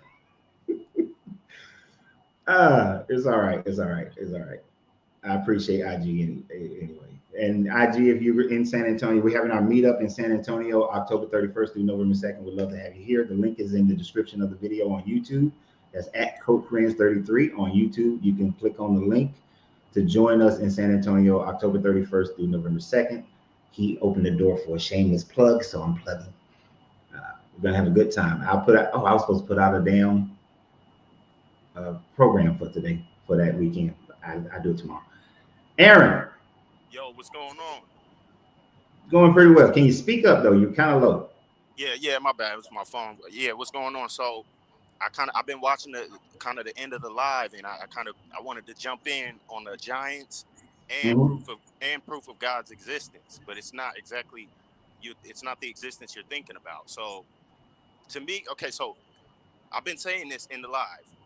Low vibrational light turns into matter, and high vibrational matter goes back to light. That's what happens when you die. Right? So if you're attached to the physical things of this place, your light will attract back to it, and through the planets and the what they call the zodiacs or whatever, through that you come back through here through the womb. That's why the Egyptians, I think it's the Ankh or one of them symbols represents the sexual It's organism of the the woman. Yeah, the yeah. well, it's So the man. basically, It's the man and a woman. It's a man and a woman coming together.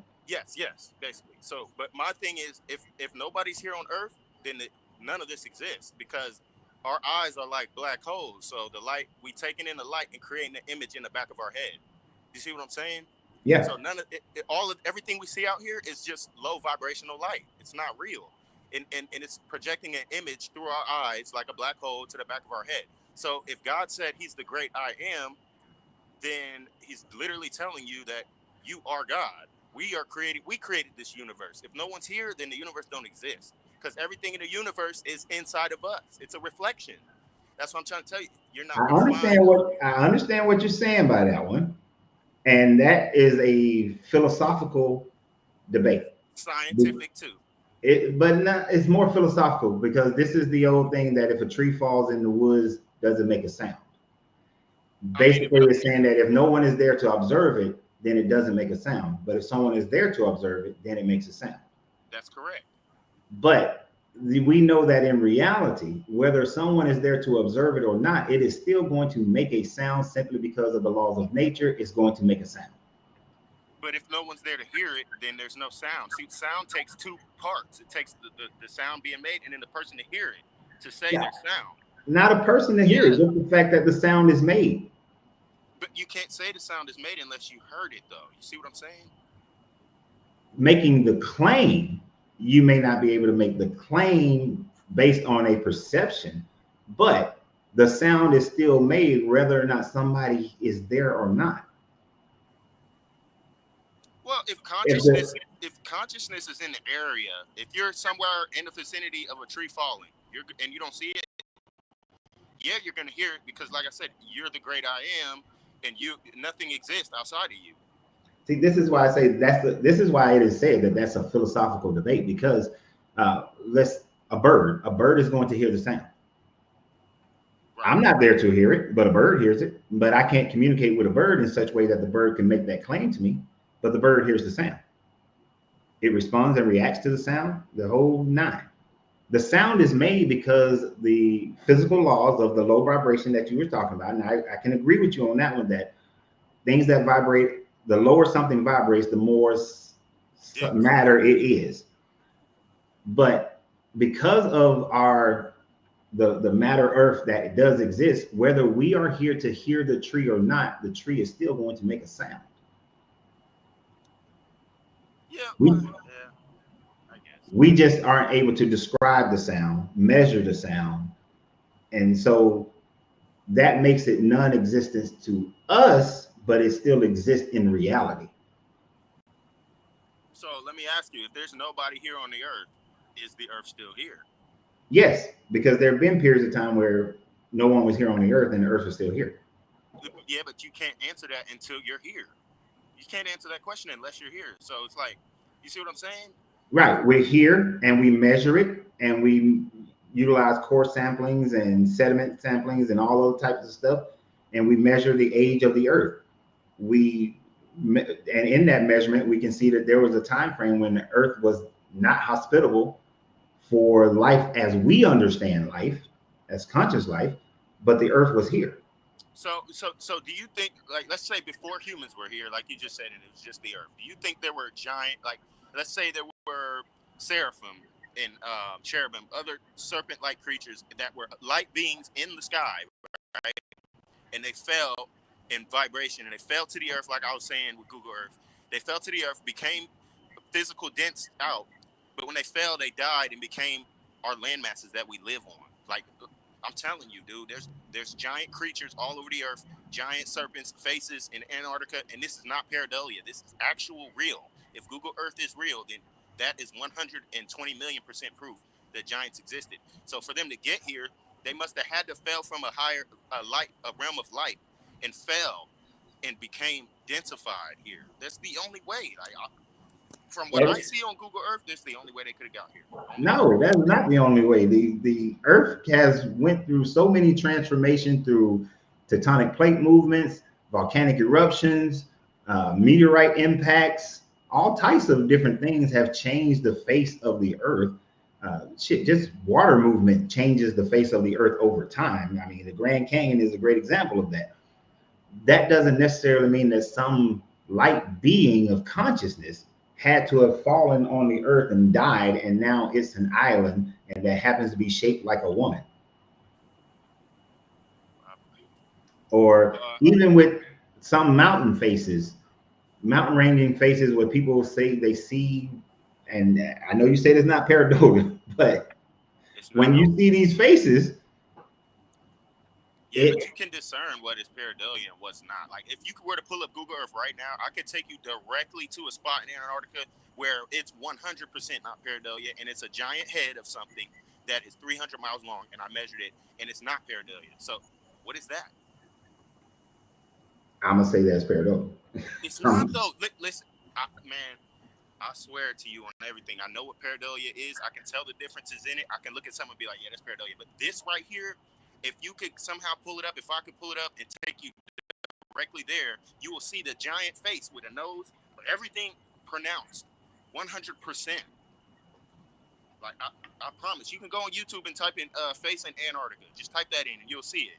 It's a real face, and it's not like a carving or none of that, because it's 300 miles long, and you can see his eyes are scrunched together like it's hurting or something. But it's literally stuck in a suspended animation, like, or something. I'm going on Google Earth. I've never used Google Earth before. Oh, thank you. Yeah, go on Google. And now I have to look at it. Can you pull What it the up so hell? I got so you're gonna be like, yo, yeah, that's not pareidolia, and this is Hold gonna on. make you think. They trying to make me add Chrome and all this other kind of bullshit. They ain't trying to do all that. It depends on what device you're using. I know Apple devices, you can just download Google Earth. I just typed in Google Earth in Google. Yeah. Clicking on the thing. When I clicked on location, it tried to make me, but I'll just scroll my little happiness. Now I'll show you one that's not pareidolia that I don't need to look at Google Earth. I can just tell you to go to it. Now, where about on Antarctica? Because I'm looking, it got the old jacked the one up in map. Antarctica, it's real hard to find. You got to zoom all the way in because it's only 300 miles long ahead. So you got to zoom all the way in. That's why if I can't see it, then I can. But I know another one that I don't need. If you go to look at America, right? Look on the east. Look on the East Coast, and you'll see. Too fast, man. I want to see the Google Earth image. Sorry, that you're talking about. Well, I can't show you the alien. The alien. Hold. Slowly roll. You see it? Yeah. Okay. Now, what kind of Google Earth is that? I don't know. It's a 360-degree Google Earth.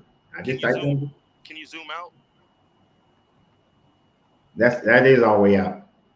Yeah, this is not like the Google Earth that shows the whole ball of the Earth. Oh. Yeah, that's what you gotta get. That version of it. I don't know what that was. I don't know. I just typed in Google Earth. Do you have a iPhone or Apple device? I would never. Yeah, you'd have to. If anybody that's hearing us talk could like help out, because I know there's a Google Earth version, but to get the actual like ball version of it, I think it's only for Apple. Yeah. That's it right there. Yep. Now watch this, yo. This is gonna blow your mind. I'm gonna take you right to this. This is not pareidolia at all. I know what pareidolia is. Okay, this is doing something. Now go to Explore Earth, the top right. Now go to Antarctica. Now watch this. This is crazy, y'all. Get ready. Go to Antarctica. Now now zoom in. Now take your mouse, zoom out a little bit. Go back to Antarctica. Yep. Now take your mouse and go to the turn the map around. Turn it around. Like, yep. Now go to the bottom right corner and zoom in. Yep, right there. Keep zooming in. Now watch this. This is the first one I'm gonna show you. Now look to the left. No. Zoom out just a tad bit and look to the left. Yep. Now keep going to the left. I'll tell you when to stop. All right, stop. Now zoom in. Which point? Watch this. Now you tell me what this is. Now watch Which this. point am I zooming in on? Like where right all this? There where your mouse is. Right there where your mouse is. Now zoom in. Keep zooming in. Now look. You see your mouse? Now look. Use your mouse and put it to the left.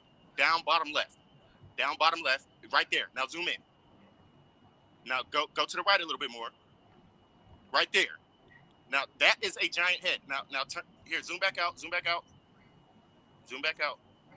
Because the Google Earth images change when you zoom in on it. So you see that? Do you see what you're looking at right there? That is a face.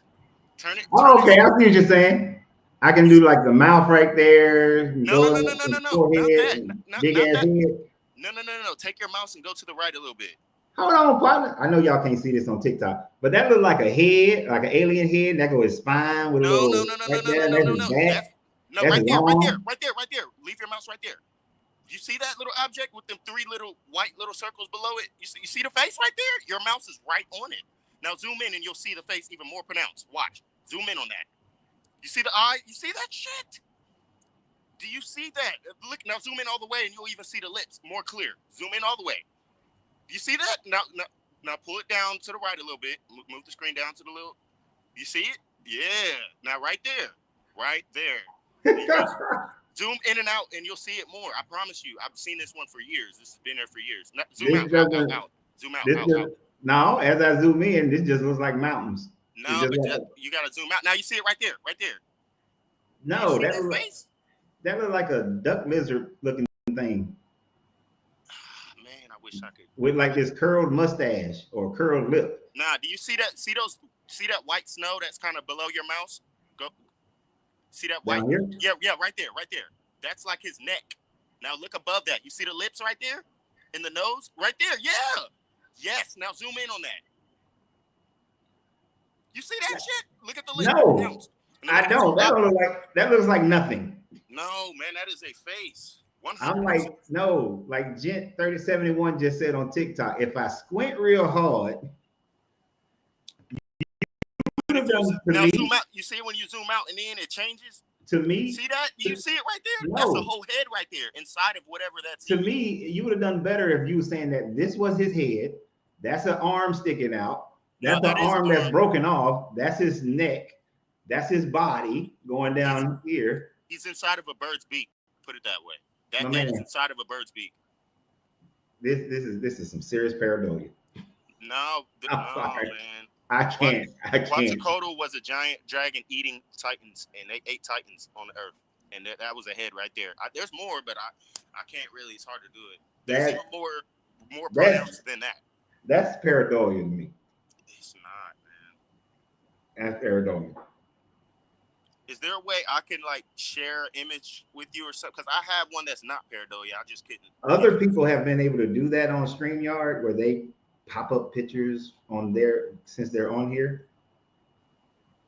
Man. I mean, to me, that's the face on Mars. That's the face on the moon. You know, it's all that stuff. That's pareidolia. If I want it to be something, then it's gonna be what I want it to be. But when you see lips, mouth, nose, and you see that's not pareidolia.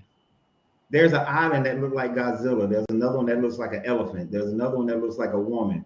The whole Moana thing of the Isle of Tafiti, it just looks like something.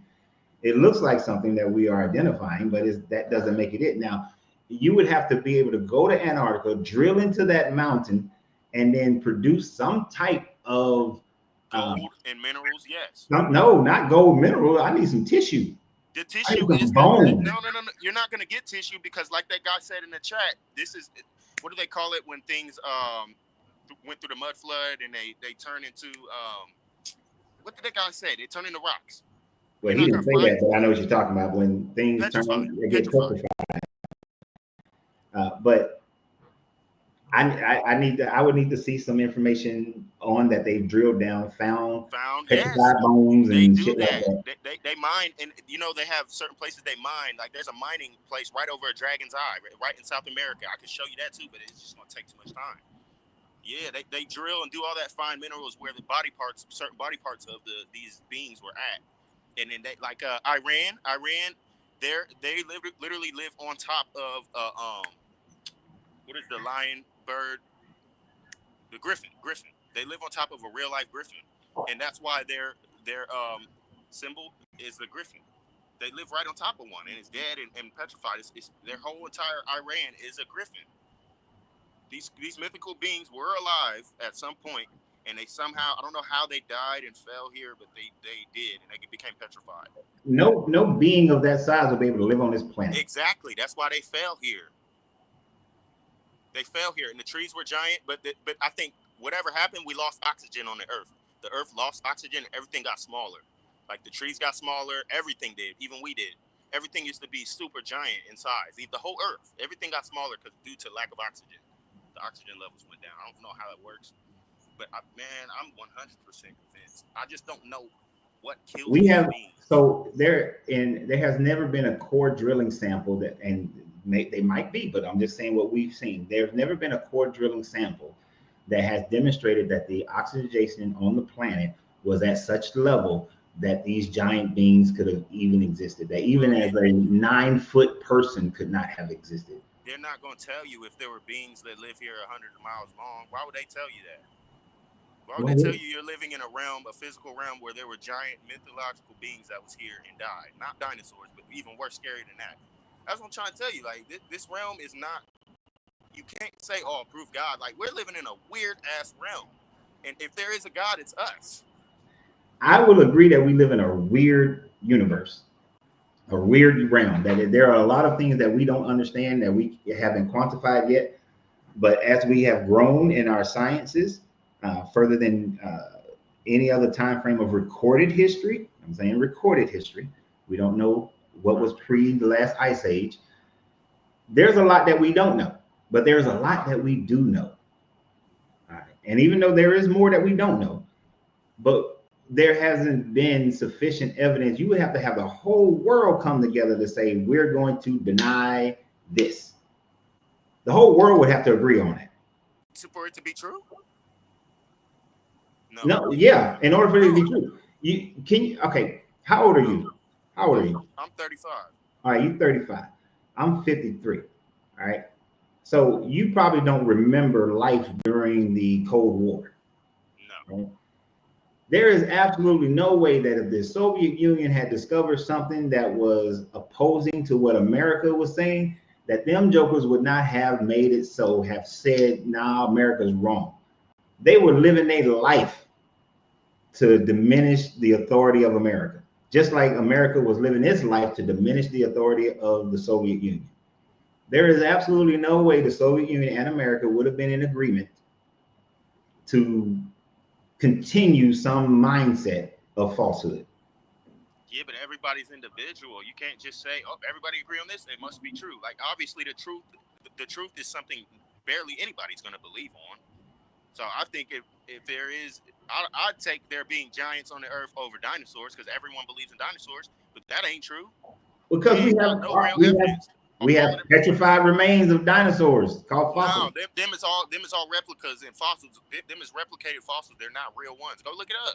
Google that. None of them bones are real. You are right that the overwhelming majority of fossils that you see in museums are replicas, but they are replicas of what was found. What they find though? Where they didn't show you what they found. And we have found, the thing about it is that all throughout modern man's history, and I'm going back to Middle Ages and before, when they found bones of dinosaurs, they then created stories of big lizards, big dragons, big people. Like, they literally thought that a big femur that they found of a dinosaur back in like the 1400s was a giant human. But it wasn't a human. It was a damn dinosaur. So man have made their assumptions based on what knowledge they had at that time.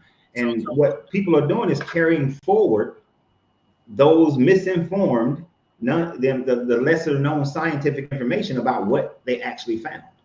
So then, how did the Aztecs or whoever was here in America first? How did they know that there was a giant serpent named Quetzalcoatl that ate Titans up? He's in the Codex, in their Codex, and you know what the Codexes are, right? That show their pantheon story. They didn't know it. They wrote a story about it. Yeah, but how did they know that he was real? Because his fossil is right there on Google Earth. That's why it's called America, land of the plumed serpent. Quetzalcoatl is his fossil is the whole east coast of America. Because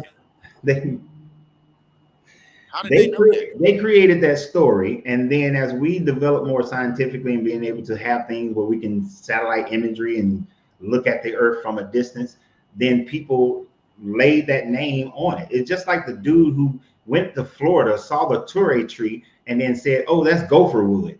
And now you got thousands of people in America talking about, "Oh, America was the promised land was actually in America because the only place you can find gopher wood is in Florida." I heard about that gopher wood crap too, but like you said, that's already been debunked. Once it's debunked, it's over with. And so has the Appalachian mountain chain being the body of Quetzalcoatl. No, yeah, that part, yep. It's the Appalachian mountain chain. Yeah. I was born and raised in Atlanta. I've heard that one since I was a kid. How about this? I got one more thing.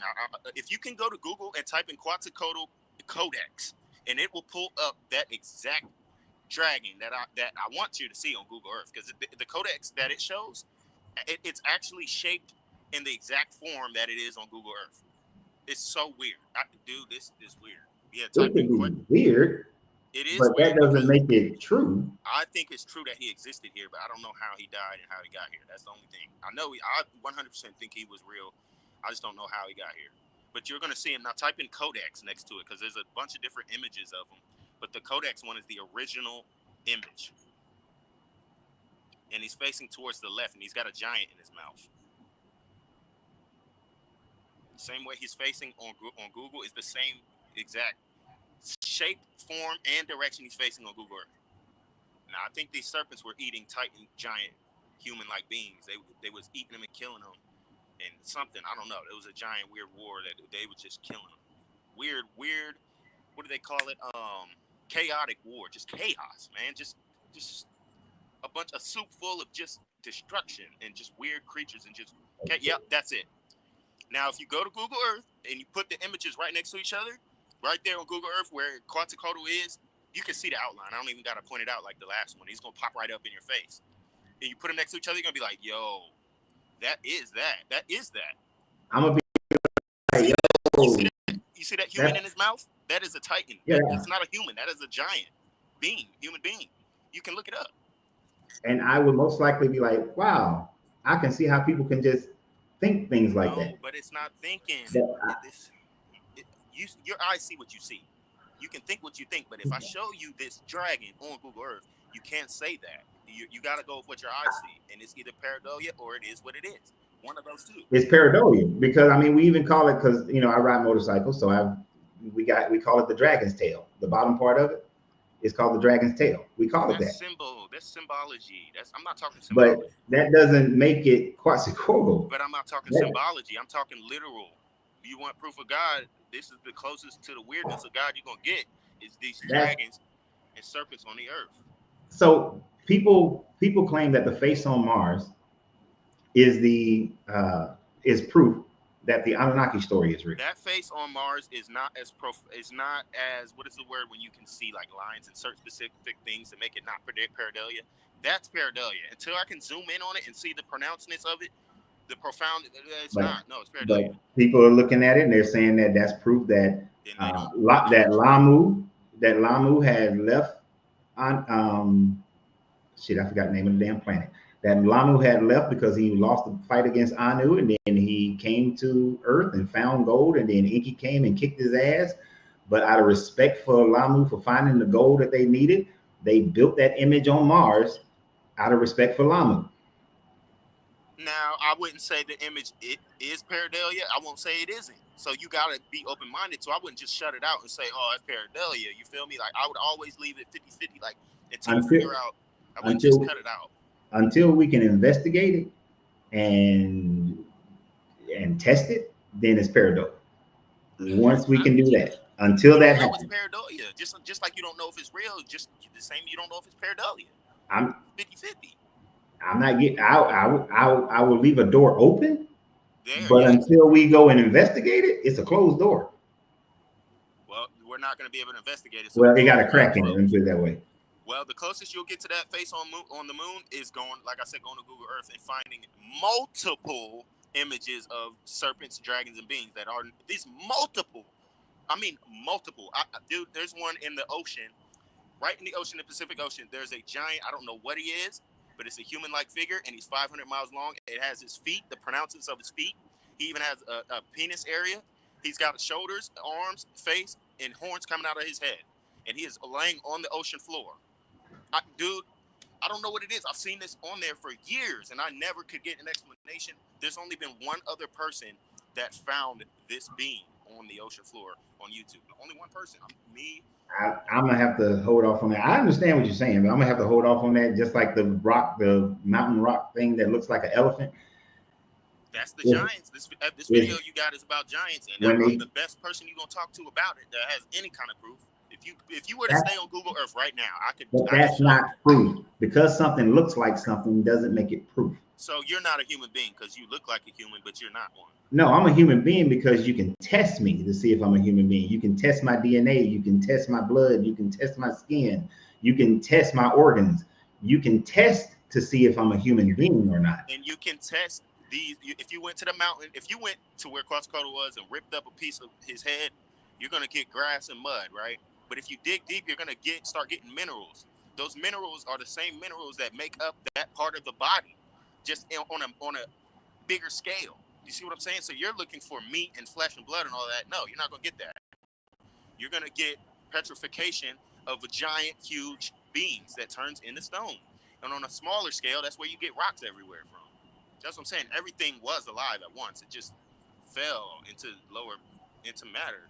But nothing on this earth is just not. If something that big fell onto Earth, what we will also be able to see is the impact would have created a layer around. For one, it would have threw the Earth into a damn ice age. Well, what if there was no land on the earth? What if it was just a body of water? And when they fell, and when they fell on the water. Something that big falling to the earth with the friction that it would encounter when it hits terminal velocity, it would flash boil whatever impact area of the earth that it hit, if it hit water, that would still create a massive tidal wave. It would create massive amounts of seafloor that will be spread all over the planet in a layer that all is the same layer, wouldn't be sporadic layers, all would be the same layer, and we would have evidence of an impact. I mean, if a meteorite just the size of, I live in Texas right now, just the size of Texas. No, let me say, I grew up in Georgia. If just the size of Georgia hit the planet, it would cause an ice age to happen, and we would see the evidence of it. So something that is the size of the Appalachian mountain chain hitting the earth would create such an environmental impact that we have evidence of it. But what we do have evidence is that the Appalachian mountain chain sits on a fault line that over billions of years have been rubbing against each other, creating the Appalachian mountain chain. And because they are becoming more active now, this is why Atlanta started having little bigger earthquakes than we ever had before.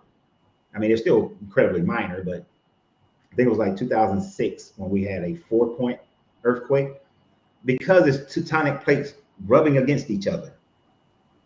So scientifically, we can look at how the Appalachian mountain chain was created, which wasn't from some impact, but it was created, or a dead celestial being hitting the earth. But it was created because of tectonic plates. But how do you even know that the tectonic plates are moving and hitting each other and doing that? Like, they're just saying that. No, we have instrumentation that demonstrates it. I mean, granted, in 1905, prior to 1905, I forgot the gentleman's name who talked about crust displacement and whatnot and tectonic plates. They thought he was pseudoscience. But then we developed the technology by 1930, I believe, somewhere around in that time frame, to be able to measure and understand these tectonic plates movements. So what are tectonic plates? What are they? So these are big crust of earth, big pieces of crust of earth that is all together, that moves because it doesn't go all the way down to a solid base. And as they move and collide with each other, it's a very slow process, like 3 centimeters a year kind of deal. They then hit other plates, and then those rupture upward and create mountain ranges. This is the Indian tectonic plate, is what hit the Asian plate and created the Himalayas. But that took millions upon millions of years for that to occur. But how do you know what the plate is, though? What if the plate is a dead a dead giant creature that's in the ocean deeply, that's, like you said, not rooted, that is moving around, clashing against other? You see what I'm saying? Like, tectonic plates are real, but what is the plate? The plate is the dead being that hit the water and went through the water and it's not poking out the top. And what there's no proof of that. And actually, all of that falls into the Sumerian mythos of. Yes. Now, it's not even Sumerian, actually, because the Sumerians did a different story. It's the Babylonian version of the Sumerian mythos of Marduk defeating Tiamat and then using Tiamat's body to create the earth. Yes, and that 100% did happen, I believe. And all the other religions are jumped off of that. All the other religions are built off of that. And all the religions after that are fake. But that one is true because we have evidence of it being true. You want evidence? No. Yeah, we do. That's what Google Earth is. It shows Tiamat, the dragon. It shows these beings. It shows them. So if I'm seeing them, I'm putting the story 2 and 2 together. No, because the Tiamat story would go against your Quetzalcoatl story, because the Tiamat story says that all the lands of the earth were created from the body of Tiamat. Yeah, but then you Tiamat saying had that Quetzalcoatl's body is the one that created the East Coast. No, but Tiamat had kids. Tiamat had kids, and some of them, yeah. No, but in the Babylonian story, none of her kids were killed and became land masses on the earth. But didn't you just say that Marduk had a war or something and killed Tiamat? He killed Tiamat, but he didn't kill Tiamat's other children. As a matter of fact, it's the other kids of Tiamat that sided with Marduk and sent Marduk to go and kill Tiamat, and then he just used Tiamat's body. And there's no other mentioning of other beings being used their bodies. No, not in the Babylonian story. No. So it is only the body of Tiamat. Yeah, I don't know. I mean, look, in my opinion, to conclude all of this, I think that all the religions have a piece of truth, but then a lot of lies too that cause confusion. You know what I mean? You're not in this realm. You're not just gonna get 100% pure light truth. You're not. You're gonna get mixed. You're just not. And I feel like in this realm of physicality, your imagination will never come true because you're in the flesh. So me imagining there being giants being here is just something we can't fathom because we're in the flesh. But I promise you, in a realm full of light, in a light being where there's light beings everywhere, I bet you these beings are real and they somehow fell into matter. I can fathom it, but I do not think it's real, because science is the closest to truth that we do have. There's more science that we haven't discovered all the science. There's a ton more science that we have to discover. Right.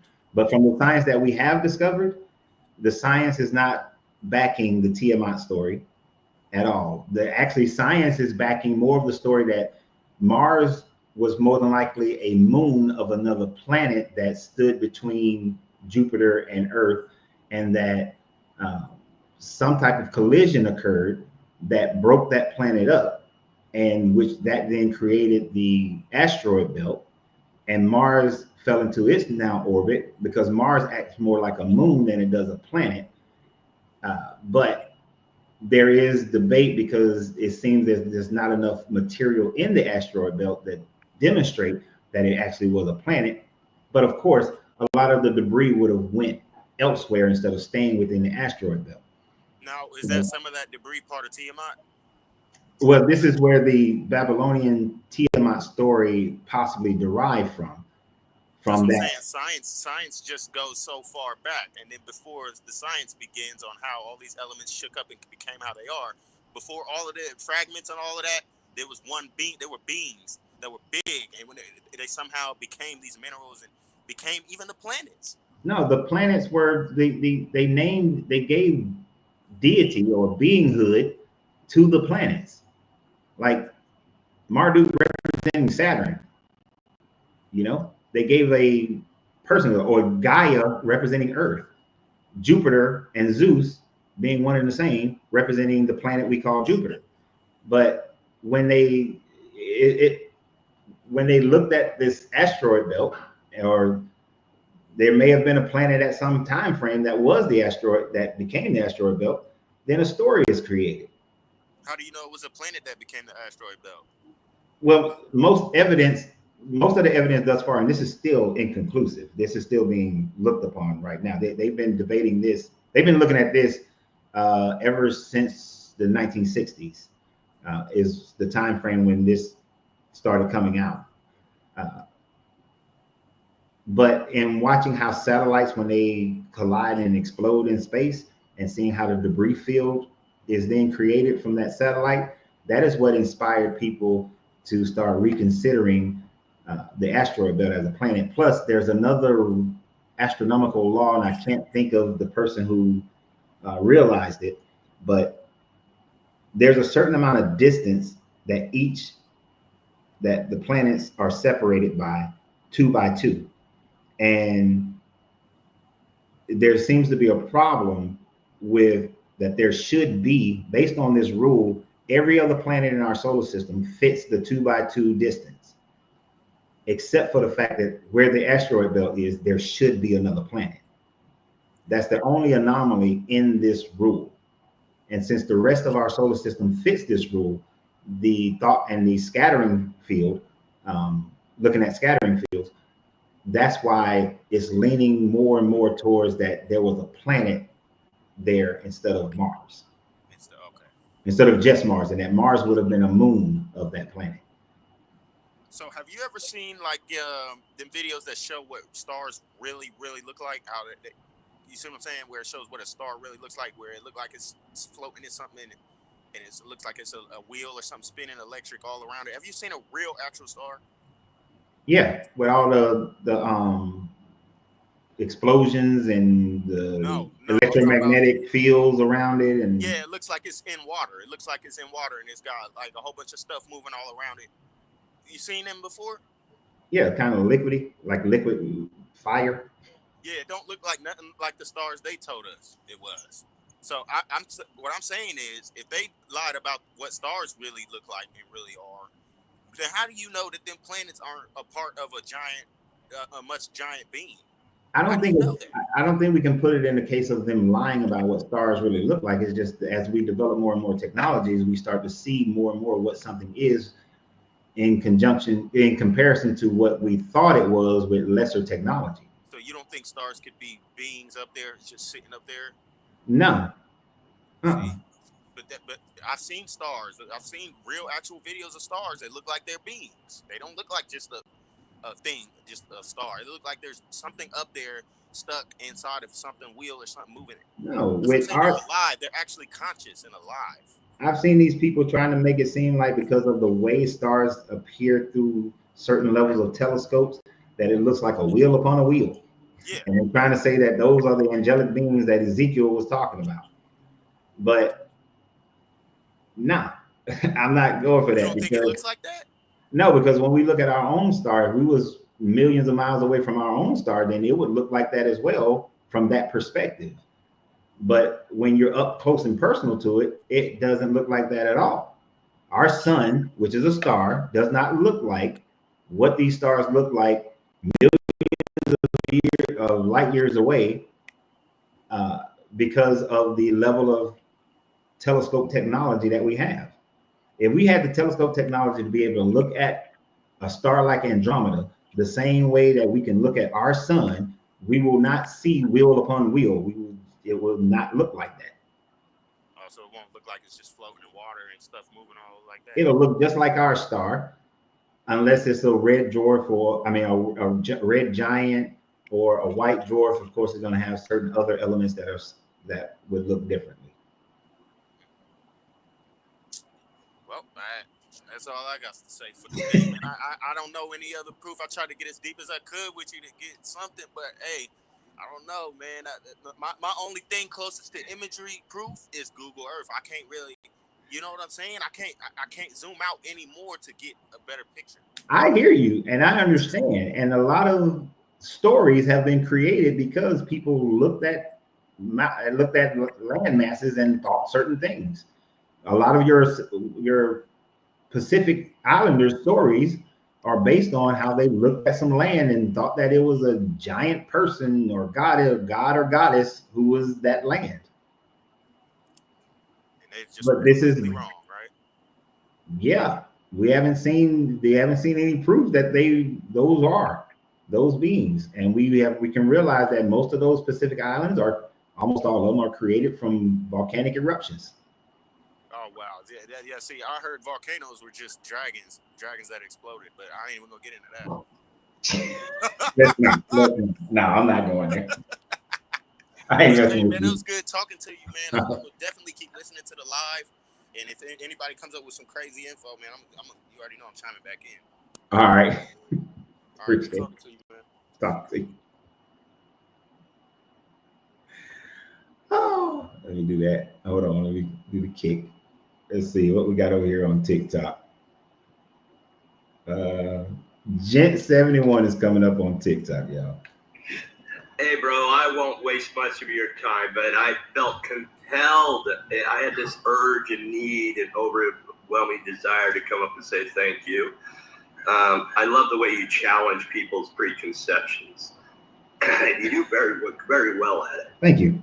I mean, I can't say I agree with your opinion on everything, but at least you admit it's an opinion, because there's so much we have that isn't conclusive. There's so much we don't have that people think are supportive, and they don't look at all the context of stuff, and they're so easy to come to a conclusion, and that's almost laughable. I used to be guilty of it, and I'm sure others have realized that. I'm actually an atheist now, and I'm Gnostic.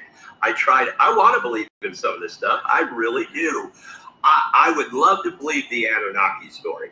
Man, that looks so fascinating. And it almost seems more like it has more logic and science in it than it does faith and doctrine.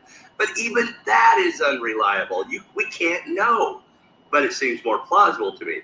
I like that story, but I can't know it's true.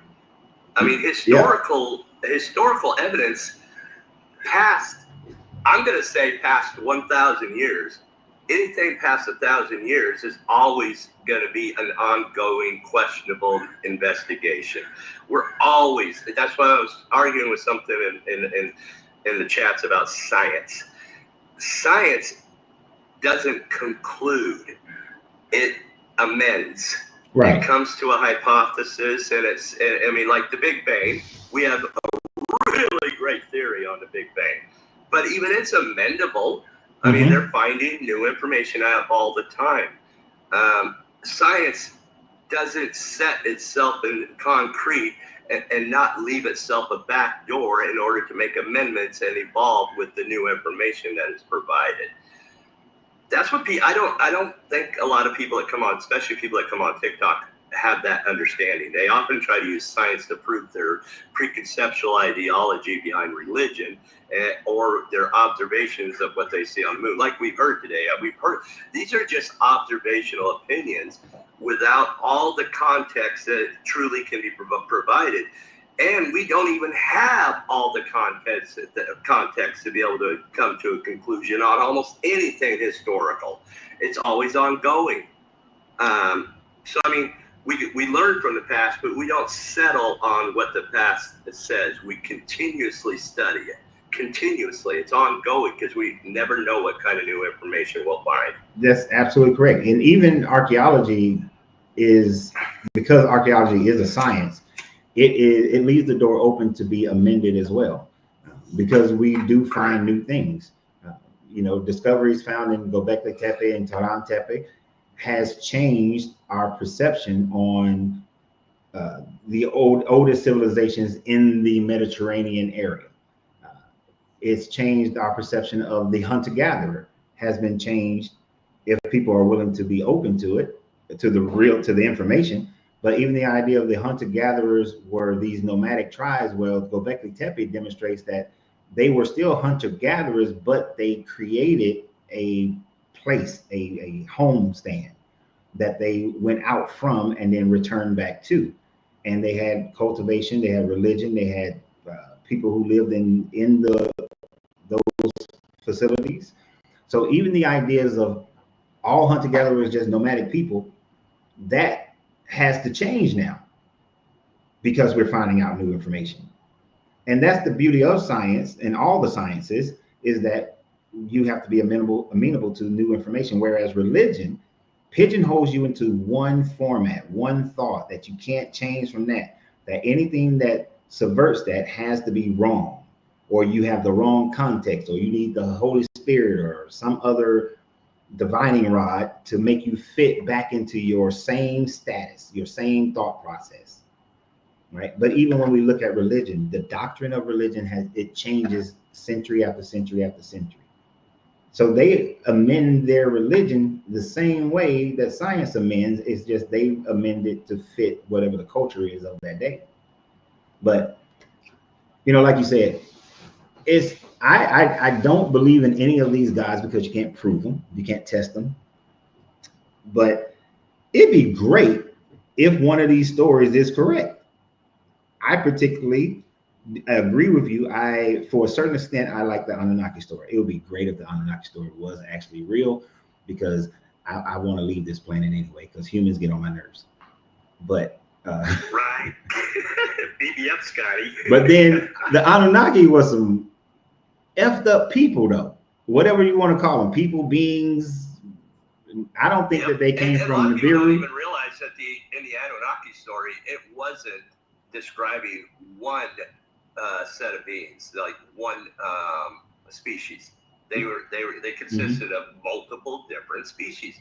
Like, for instance, the Agigis, who were the supposed giant gods who did the labor for the higher gods. Yeah. And that's how we come up with the story where they come up to the house and protested and said, you got to do something about this because this is bullshit. We're working too hard and we're not, we're protesting. Then they said, well, why don't we look towards the existing humans?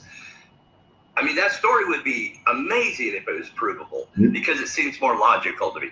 Because they're finding out all the time how long humans have possibly been around, no matter by what name, and that we could go back far enough. I mean, we're just finding out all the time that we may be millions of years in evolution, but who knows?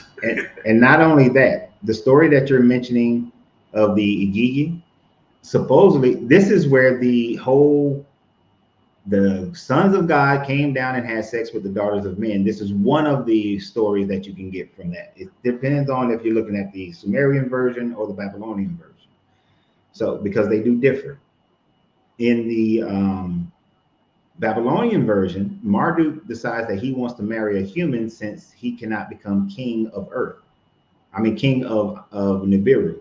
So he decides he's going to marry a human, and he's having a wedding on top of a mountain. And when the Gigi see that this is happening, they get with, I believe, Azazel, and they say, look, we going to get us some human wives too. And so they come down and invade his wedding and take 200 women. Now that sounds very familiar of the Enochian story of 200 watchers coming, 300, I think, 300 watchers coming down and taking women, human women as their wives. And in this Babylonian story, they then teach the technology of the Anunnaki to these women, which would be the same as the Enochian story of teaching this magic to the women that they then marry. And they have hybrids, and these hybrids become the Nephilim. That story that the Bible and the Enochian literature is taking actually comes from the Babylonian story, which is why Enoch wasn't written until 200 BCE, which would put it after the Babylonian exile. So they would have known of this story, right? That from the Babylonians. Now, the Sumerian story is a little bit different in that you have things like Enki has sex with Lamech's wife, and Noah is a son of Enki. So you have different Greco-Roman styled incursions. But even in the Sumerian story, you still have the Gigi when they revolted, and they pretty much formed the first union and revolted against the Anunnaki. One of the things they did was to come down and get some wine and get some women. And they then procreate and have these Nephilim as well. But it was more out of, well, we're now on Earth now because we're not mining the gold, and so we get to have some wine and women, right? So you have these different stories that work in this format. And the biblical versions the biblical and Enochian version are merely just taking from those stories, which does not in any form or fashion make it a true story. I agree.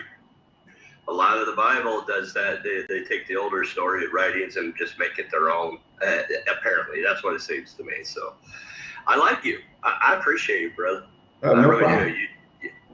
I mean, I get, especially when I talk to, I get a lot of flack when it comes to science. I love science so much.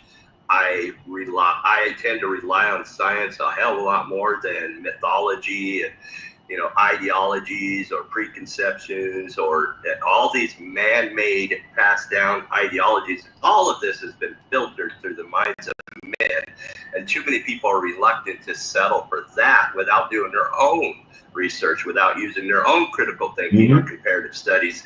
And so even though when I've heard a couple of opinions from you that didn't make sense to me, I can't say I disagree or agree because it's not part. I haven't studied it, or I came to a different conclusion. But either one of our conclusions could be off by a million miles. We just can't know. No, we can't. We can only read and discern the best we can, and leave be what we can. And it's really okay to say, I don't know. Yeah, and people, I don't have a problem saying I don't know. Yeah. Oh, and I don't mean to step out of line of what we're talking about, but I see somebody is on here. So, hey, Kevin, I don't know how to contact you now that you're in Colombia, but I need you to call me, contact me through WhatsApp or however you can through Facebook Messenger. I know this ain't got nothing to do with what we're all talking about here, but I was just thinking about this joker yesterday. But Kevin Wesley, I need you to call me tonight, sometime this evening. I need you to call me, contact me. If you don't, I'm gonna come to Colombia and, force you. But I need to talk to him. And I was just thinking, like, how am I gonna contact this joker? Yeah. So thank you for letting me up. I mean, I'll sit in silence or drop whatever you choose, interact, whatever you decide. I'm good. Okay, appreciate it. Thank you for coming on, Gent 71. Yeah. And Kevin think I'm playing with him, but I need you to contact me, Kev. That is so appropriate because I was just saying yesterday, how do I contact this joker now that he's down in Colombia?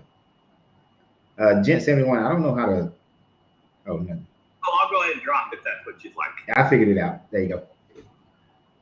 Yeah, so that's a whole nother thing. But yeah, see, that's the mind, right? I was thinking about Kevin last night. I was like, I need to talk to him, and then he pops up on my TikTok so that I can tell him I need you to call. That's that mind share. Put it out in the ether, kind of thing. Oh man. So is there any other believers of the fact that giants exist, don't exist, who want to come up? We're talking about giants existing. If there's someone who thinks that believes in that, we want to discuss it. Because the Bible doesn't. One person, the guy was saying that giants had to be killed so that a perfect version of humans can exist, so that Jesus can then come through a line of perfected humans. So then the question would be, how did giants end up on the planet after that? How did you get Og?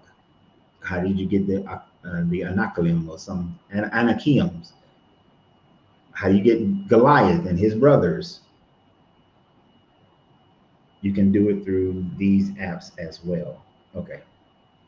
All right, fine. I'll try to contact you then. Can't stand him sometimes. Let me have to fight him. Let's see. Andre Baker is getting ready to come up on the TikTok. Andre, how you doing? Hello, Andre. How are you, man? Doing pretty well. How you doing? Because of TikTok, how old are you? 48. All right. 48. 48 years old. Grown ass man. I wish I had a deep voice like that. But go ahead. Yeah, you wish. So are you a believer? Explain something to me real quick. Because what you're saying is that all the megalithic structures that exist on this planet were built by men our height. Real quick, I want you to ask yourself, what kind of sense does it make for a man who's 6'5", 6'2", 5'9" to build a doorway that's 30 feet tall? The same as if you go to the... Not to mention all the megalithic structures that exist, the giant weapons, the giant skeletons that have been found on this planet number in the tens of thousands. None of those giant skeletons. Are you gonna let me answer? Where do you get this from? Are you going to let me answer, or are you just gonna keep over talking me? Well, I wasn't done talking. You just started talking. But now that I'm finished, I want to know where you got your position. So the way conversations happen is that you ask a question, I give an answer. You don't ask 11 questions and then I try to answer all 11 of them. So okay, let's go with the last one. We'll work our way back then. Where do you come with your position? No, how did you acquire this? I'm going to start. Train of thought in that. I'm going to start with the first one, and the first one is can be exemplified in just how we build and construct things today and in medieval times. So I'm trying to have a conversation with you, but if you interrupt me, we will end this conversation very quickly. This position is ridiculous. It makes zero sense where you're coming from. It makes zero sense for you to sit up here and be a rude ass person is what makes zero damn sense. Now, I will tolerate a lot of things, but what I will not tolerate is somebody who just makes their little statements, asks questions, but as soon as somebody gets ready to answer, then they want to interrupt and say whatever they want to say, laugh, joke, whatever. How can you ascertain what I am thinking if you keep on freaking talking? Shut all the hells up. Shut all the hells. Evidence in the world absolutely so easily. Shut the fuck up. Now, if you were to go and look at sites like going to the Vatican, why the fuck would they build a big giant door if people weren't big? If you went to Paris and you went to Notre Dame, why does Notre Dame have a big fucking giant door if people weren't giant as hell? Because people throughout history have built megalithic structures that makes no sense for their own use, but to aggrandize themselves, to make themselves look better, look bigger than what they are, to intimidate people. Why build a high ass wall if the people are only 5'9" in China, in Troy, in all these other places? See, I ain't got time for stupid asses. Here's the thing. This is my show. This is my show, dude. You don't rule shit here. The ignorance of some people is that they think that if I loud talk you or if I disparage your character, then that gives me right. That makes me right. That gives me some presence. And the fact that we build skyscrapers today, why would we build a skyscraper? Ain't nobody that damn tall. Why would we build a roof on top of almost every Capitol building that is 50 feet high? No one's that tall. Why would we do it? Man has built megalithic structures throughout time immemorial. It doesn't mean giant people exist. That's dumb. That is idiotic. That is, I see things through my own little two eyes, and my peanut ass brain want to make it into something that fits a narrative based on what some ancient people who didn't understand science believe. Why would they have those structures in Göbekli Tepe that are 30 feet tall? And then on the structure, they put out the zodiacs that they had at that time frame as a representation of looking and seeing what they have. Why would the people in Greece build these big ass structures of temples to Athena and Zeus if they didn't have a big ass Athena and Zeus walking in the door? It's because they built shit like that. That's like, if I'm trying to win an argument, that's the dumbest fucking, and I usually wouldn't speak to a person like this, but since you're rude as fuck, you're getting it like that. But that's the dumbest reason to try to justify that there was the giants walking around on the earth. And when you cannot have a decent, respectful conversation, all you're doing is showing your ignorance. That's it. That's all you show is ignorance. When you got to be rude, when you have to try to overtalk someone, when you have to try to laugh while somebody's answering the very questions that you ask. That shows an inability to be able to communicate. Goodness. What up, man? What's up with you, brother? How you doing? For all those who can't see on TikTok, on Facebook and YouTube, this is Kevin Wesley, my guy. Chilling, man. Yes, sir. I'm good now. Listen, I knew that conversation was going south when you complimented his voice, and he already responded with an insult saying, "You wish you had my deep voice." Oh, is that what he said? Yeah, that's what he said when you said, "I wish I had a voice that deep." He says, "You wish you had a voice this deep." I could already tell that he was going to be in disagreement with you. Didn't know he was going to be that rude, though. He has some great questions, and I wish he would have allowed you to answer those questions and be receptive to your answers. Because I can understand how people might have those questions, you know, why are there giant doors? Why are there large skeletons if there wasn't a Nephilim, so to speak? But as soon as you began to answer, he's over talking you, he's laughing while you're talking, and then he tells you you're a unicorn. It's unreal, man. It's sad when they say they want answers, but they actually don't. they don't want to be disrespectful. And the thing about it, I would not. Go ahead. I wouldn't have mind having a conversation because you know me. I'm gonna give you things that a person can actually utilize to try to validate their questions. Because we can look at the Nazca lines and then question why would they build the Nazca lines? The things that can only be observed from a higher altitude, right? There's a mystery there. So you can go, there's some mysteries that we haven't solved yet. So I would give people things like that. But the rudeness is just intolerable. Absolutely. Even before you got up with the last person, he was saying that there were some things that were outside of his frame of awareness, and sometimes you have to accept that you don't know the answer to. You know? And I think that Andre is not there yet. He's thinking all these things as facts, and so because you have an opinion that's contrary to his facts, he wants to overtalk you. He can't stand to hear it. It's typical when someone is experiencing cognitive dissonance. He needs this stuff to be true. I understand. But I wanted to come up here, man, to say to you, you're doing a great job, brother. You absolutely are. The conversation you was just having with the last brother, I thought it was very intelligent conversation, man. So, and I am going to reach out to you. I did message you and said that I'm going to call you today. And then I said, you can also try to reach out to me on an app if you're ever in a position where you don't know how to reach me. And IG would be the best place. You can always call me on there. I haven't had a problem with anybody calling me on IG, but for some reason when I'm over here, I do have to call people on WhatsApp. So my phone line isn't necessarily working directly. I don't know why, but maybe it's just moving out of the country thing. Yeah. But what time of the day are you available? Should in this afternoon sometime. Should be anytime because I ain't trying to do them 4 hours like we used to. But sure. It should be. I'm actually going to rap with me about something. So. You're Eastern Standard, or you? What time zone you in? I can't think of which one it is right now, but I'm an hour behind you. An hour behind me? Yeah. Oh, you're in Mountain Time. So it's about 2:46 there. It is 1:46. Oh, it's 1:46 here. Wait a second. Time out. You in Central? Okay, I guess we're on the same time zone. Okay, so I'll be available like 4 o'clock. Okay, that sounds good, brother. And keep up the great work, man. I was just scrolling on TikTok here and saw you pop up and just started listening to a bit of the conversation and said, man, Coach is just a profound brother. I just appreciate you, man. So I appreciate you too. Gonna get some more people down there in Columbia. Yes, sir. All right, now. All right, man. Talk to you later. Later.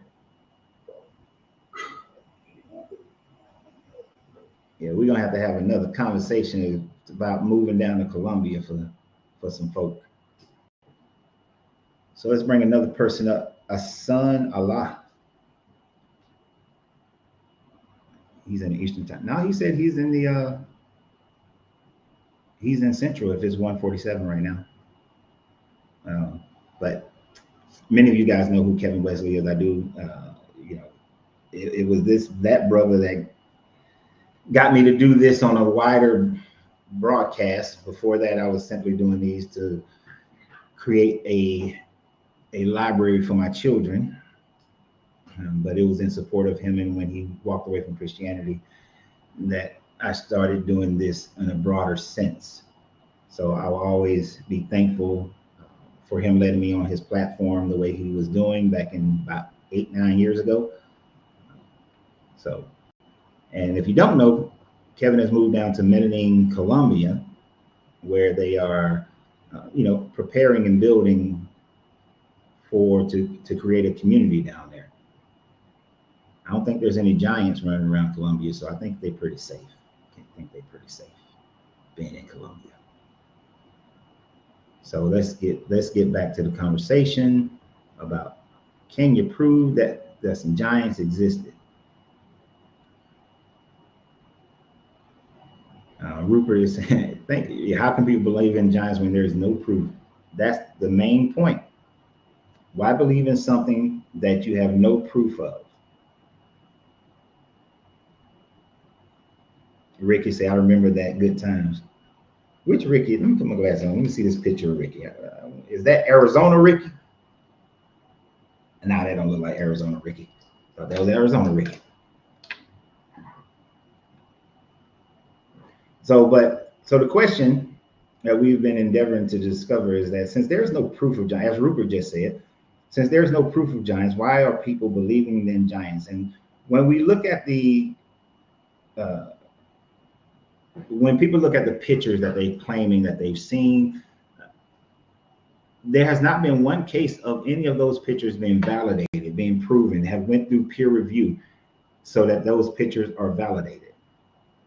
They're not. Just simply has not happened. This would be, you are forcing the belief in this so that you can still believe in your Bible or to believe in whatever storyline you believe in, that where giants existed. The other aspect of it is, as far as finding these giant bones, there's no one has proven these giant bones. They haven't been through any peer review, and the Smithsonian has categorically denied the existence of any of these things as well. So we don't have any proof. You got to be able to find proof where there's some peer review on these things. Without peer review, it is not proven. That's Ron Wyatt claimed a whole bunch of shit, but no peer review, so none of it is true until it can be proven. JRC Inc. How you doing? Pretty good. How old are you? I'm doing good. So it really. Wait, how old are you? So, I'm 22. 22. All right. Yeah. So it really depends on your beliefs. Like, that's all it depends on, because the Bible. I mean, if I believe in the Bible, so in the Bible it states that Nephilim existed. Like, this is an offspring of angels and human women and stuff like that. So yes, they did exist. And then the bones, you wouldn't be able to find the bones because all the bones is underwater, and we only know 10% of the ocean. So that's another thing. There's so much things that we don't know in the ocean. We only know 10% of our ocean. What would indicate that they're in the ocean? Say that one more time. Where do you get the idea that they're in the ocean? I've never heard that one before. So when Noah built his ark, the reason God was ending the world at that time is because, so his perfect creation is human beings. So then angels, the fallen angels that he kicked out of heaven, they came down here to mate with a woman. So they had babies with the woman, and that created Nephilim. The Nephilim were evil. They were evil beings. They were giants. They were evil. They was taking all the resources up. And the reason that they was doing it, they were trying to stop the lineage. They were trying to stop Jesus Christ from being born. That's why they was trying to create Nephilims and stuff like that. So let me ask you a question. Can I ask you a question? Yeah, sorry. All right. So you're saying, because I'm going to handle this part by part. You're saying that the reason why the flood happened because they wanted to kill all the giants, right? Yes. But that goes against what the Bible actually says. What does the Bible say? Well, in Genesis 6, and I did a video about this earlier today, but you may not have seen it yet. But in Genesis 6, it talks about the sons of God coming into the daughters of men, right? Yes. But the first part is saying that these men, the children of these, were the hero. The only thing it says about the Nephilims is that these were the heroes that were of old, warriors of renown. That's Genesis 6. I don't think they said heroes. They said men of renown. No. They didn't say heroes. No, it says both. I'm looking at it right now. It says heroes? Let me see. It says heroes? Yeah. Let me see. What version of the Bible are you looking at? Please don't say King James. Why? King James is one of the worst translations in modern history. King James did not go and translate from the Greek or the Hebrew. He mainly translated from a Swiss Bible that another gentleman had created himself. And when I say he, I mean him and his scholars. They didn't use the Geneva or the Tinsdale. They didn't use, and they used some forms of the Vulgate, but they did not. It's a very poor translation. Okay. But I don't know what King James says in this part. Yeah, I'm not making. Wait, hold on. Somebody say I'm making my own story. If I'm not making my own story, this says it in the Bible that I read. It says everything I said just now. Well, you're actually combining two different storylines. So when you talk about them being evil, them eating people or being corrupt, that actually comes from the Enochian literature. That is not within the canonized Bible, unless you follow the Eastern Orthodox or the Ethiopian Orthodox, which then you would, the Book of Enoch would then be literature, be scripture to you. Yeah. So is the Book of Enoch scripture to you? Say that one more time. I'm sorry. Is the Book of Enoch scripture to you? Yeah. Yep. Okay. So if you accept the Book of Enoch as scripture, then yes, you're going to say that they did these evil things. But in the canonized Bible, it doesn't say that. And the overall majority of Christians, Bible believers, I should say, yeah, they don't accept the books of Enoch. So okay, I need to have that. Now that then would contradict what the Bible is saying. Have you found Genesis 6? Yeah.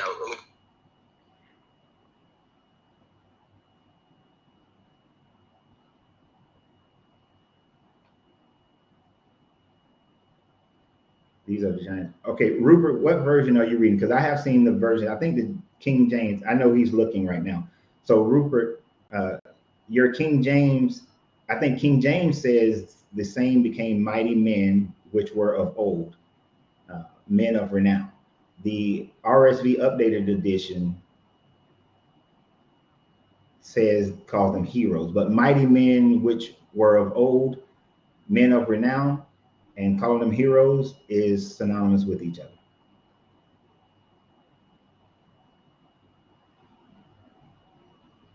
But champions,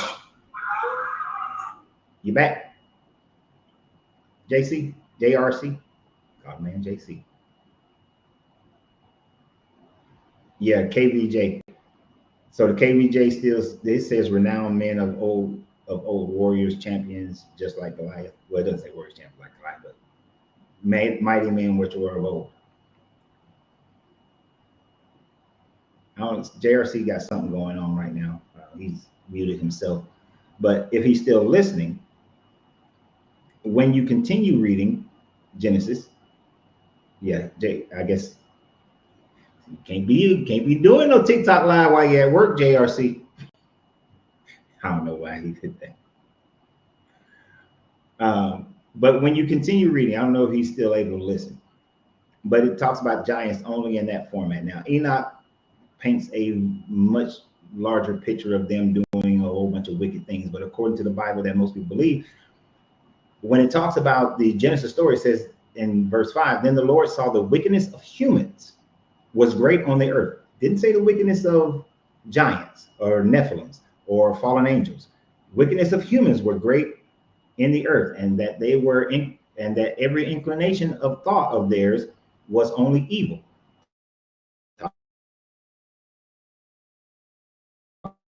On the earth. Now, sorry that the Nephilim had been created, and it grieved his heart. God has a heart. So the Lord said, I will blot out from the earth the humans I have created, people together with animals and creepy things and birds of the air, for all I am sorry that I have made them. So this God, it clearly says that he flooded the earth because of the evil and wickedness of humans, not giants, not fallen angels, but humans. Now, interestingly, when you read the Enochian literature, it does talk about killing because of all the humans, but also because of the Watchers and what they have done. But it also talks about observers being sent as well, 300 observers.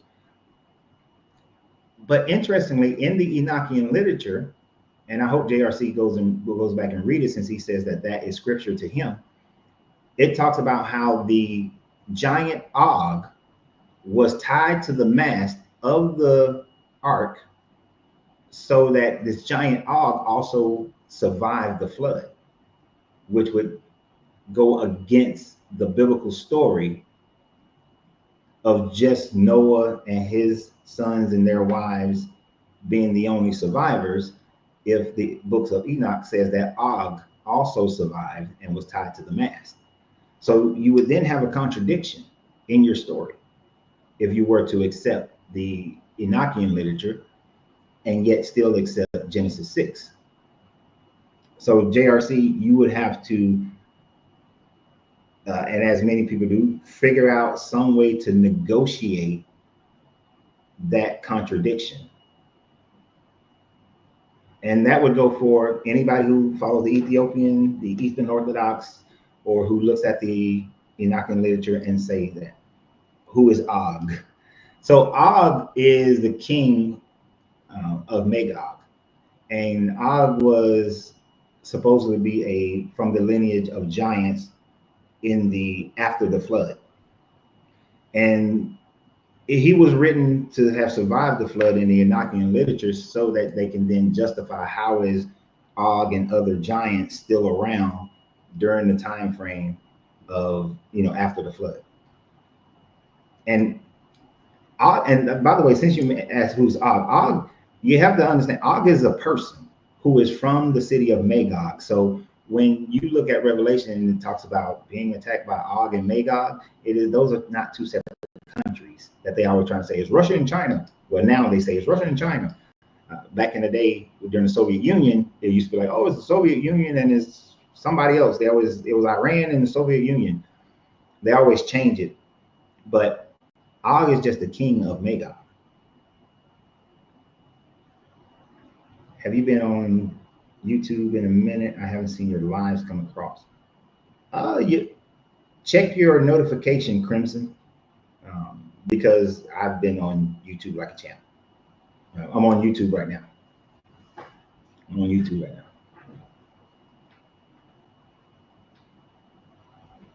Og was not a giant. He just had a big bed for all his concubines. And I've seen people who have made that statement as well.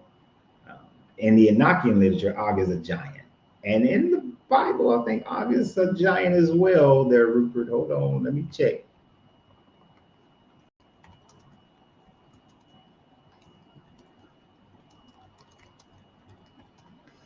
I think the King Og of Bashan is described as a giant in the Bible. He is supposed to be about 13, wait a minute. He was one of the last of the Rephaim, a group of people known with their great size and strength. The Bible mentions that our bed was iron. So he had a big bed, yes. But he was supposed to be a giant, member of the Rephaim. So you're right, Rupert. He has a big bed, but King Og of Bashan was also considered a giant in the Bible. He was said to be a giant. Oh, I was saying Og is saying, no, yeah, sorry. Thank you, Isaac, for the correction. See, I don't mind being wrong. Og ain't got shit to do with Gog and Magog, but Gog, damn it, I'm gonna have to. Gog is the king of Magog, not Og is the king of Magog. So thank you for the correction, Isaac. Oh, Rupert didn't say he was a giant, just had a big bed. Right, so he had a big bed because he was a giant. And Rupert said he had a big bed for all his concubines. That ain't too bad right there. You have a big bed for all your concubines. Everybody having fun up in here. Everybody. We're gonna have some good times. Right. Having a giant bed doesn't mean that you are a giant person. Right. You can have, I have a king size bed, but I'm not a giant person. Used to have a California king. So that means real, so they're longer. I was same height. But when you got 3 little kids who like to jump all on your bed, California king comes in handy. So now here's most likely these stories of giants are most likely centered around the idea that you had somebody who was just tall, somebody who had agromania. but none of them would have never been more than 8 feet tall. It's just not happening. None would have ever been more than 8 feet tall. Those are not giants. But the way that they are expressed, the way they're talked about, they've been legendized, just like most of the stories within this Bible has been legendized into something bigger than what it actually is. You know, so we've legendized John Henry, we've legendized David Crockett, Paul Bunyan. All these people have been legendized into being greater than what they really are. But that doesn't mean that they are exactly what we want to now make them into today. That these were big, giant beings that were eating people, and they became giants because the angels came down and had sex with the woman, and that's what created the giants. These people just simply probably had acromegalia. You're dealing with everybody else is about 5'6", 5'7", you know, and so you give me a 7-foot dude who got gigantism, I'm gonna say they're a giant. We might call them a giant, but we are dealing now with more information than what they had, and should realize that there were never 30-foot giants, 15 feet giants. That is an impossibility for the human body or any other kind of body that fits into this meat suit to have existed.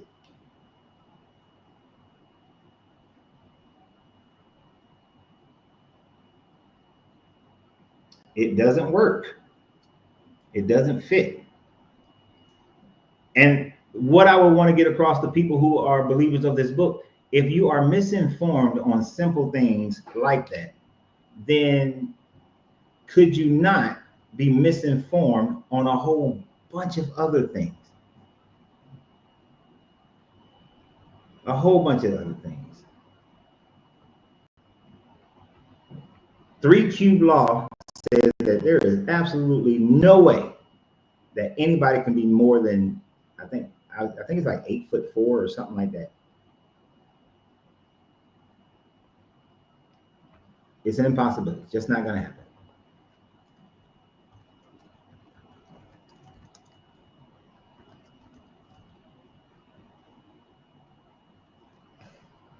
Let me try to look up something real quick.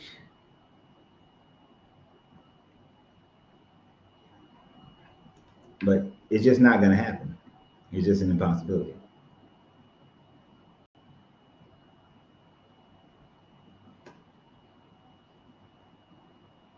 So, and this is why we do this. I need to make sure for myself. And I use a Hebrew translation app. But yes, what Hell Yah is saying is that the word Gibor is being mistranslated into giant. Goliath was a Gibor, a champion, not a giant. And that may very well be the case. Now, I would have to go back and look that up in more context and see if that the actual Hebrew word that is used to describe Goliath. He was the champion of the Philistines, so that could be. But I'm gonna go look at it some more just to make sure. But thanks for the inroad there. Oh, and somebody earlier said this person don't believe in God, but he's wearing a thing, that this emblem here, which is for a Hindu religion. If you understood anything about symbolisms and things of that nature, this predates Hinduism. The idea of the evil eye and the hand of Hansama, as we call it today, but it was, just a hand of providence. It's had many different names. It has symbolized, it has always been a symbol of protecting yourself against other people's evil thoughts. Understand, I saw it in a jewelry store and I thought it looked good. So I know what it means, but I thought it just looked good. That's it. For that person who made that comment.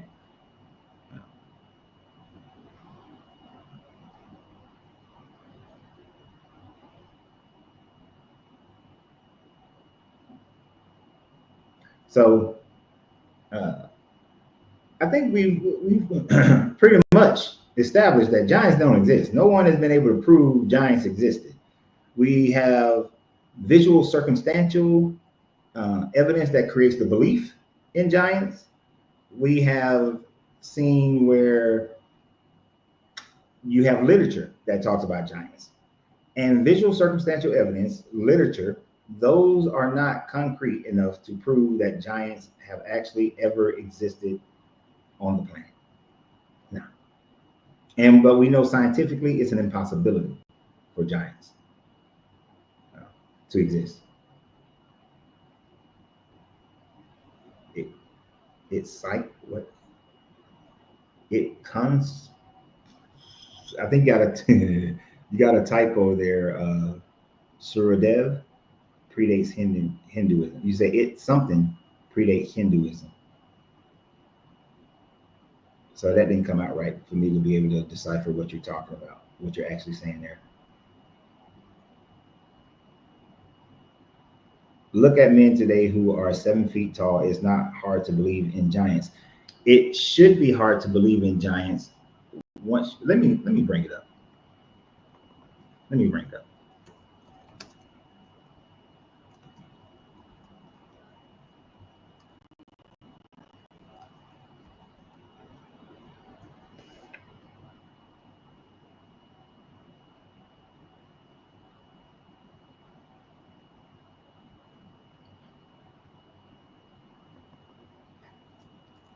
Ooh,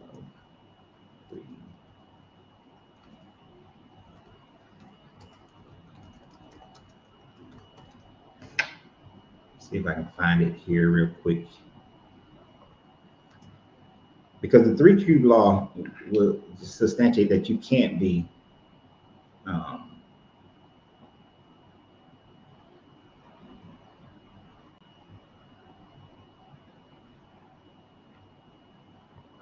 I'm not finding it how I want it. What's the search? What's the question? What's the way to put it?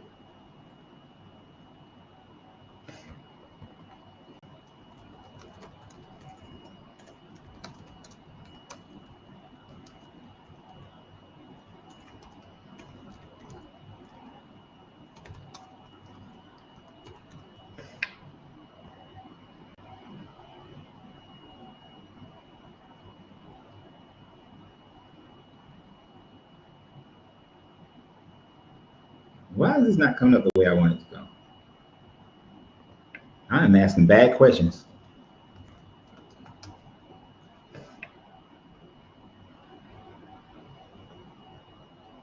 Raven was 10 feet tall. Ravan was 10 feet tall.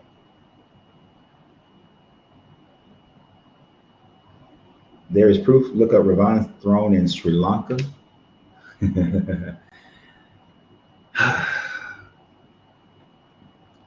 If I built a throne, if I built a big ass chair, does that mean that a person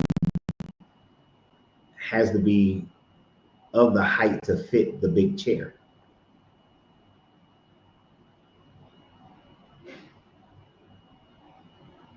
That would be my question. You saying that Ravan was 10 feet tall? I ain't gonna lie. If I was king of Earth, and I was back in those days of throne building, I would have a big giant ass throne. It's big thrones and things like that are to assert your dominance over people. That when people come into your castle, your kingdom, people tried to create innate thrones and stuff. He said Ravan was a demon king. If demons existed, but you got to then be able to prove that demons exist. Can you prove a demon exists?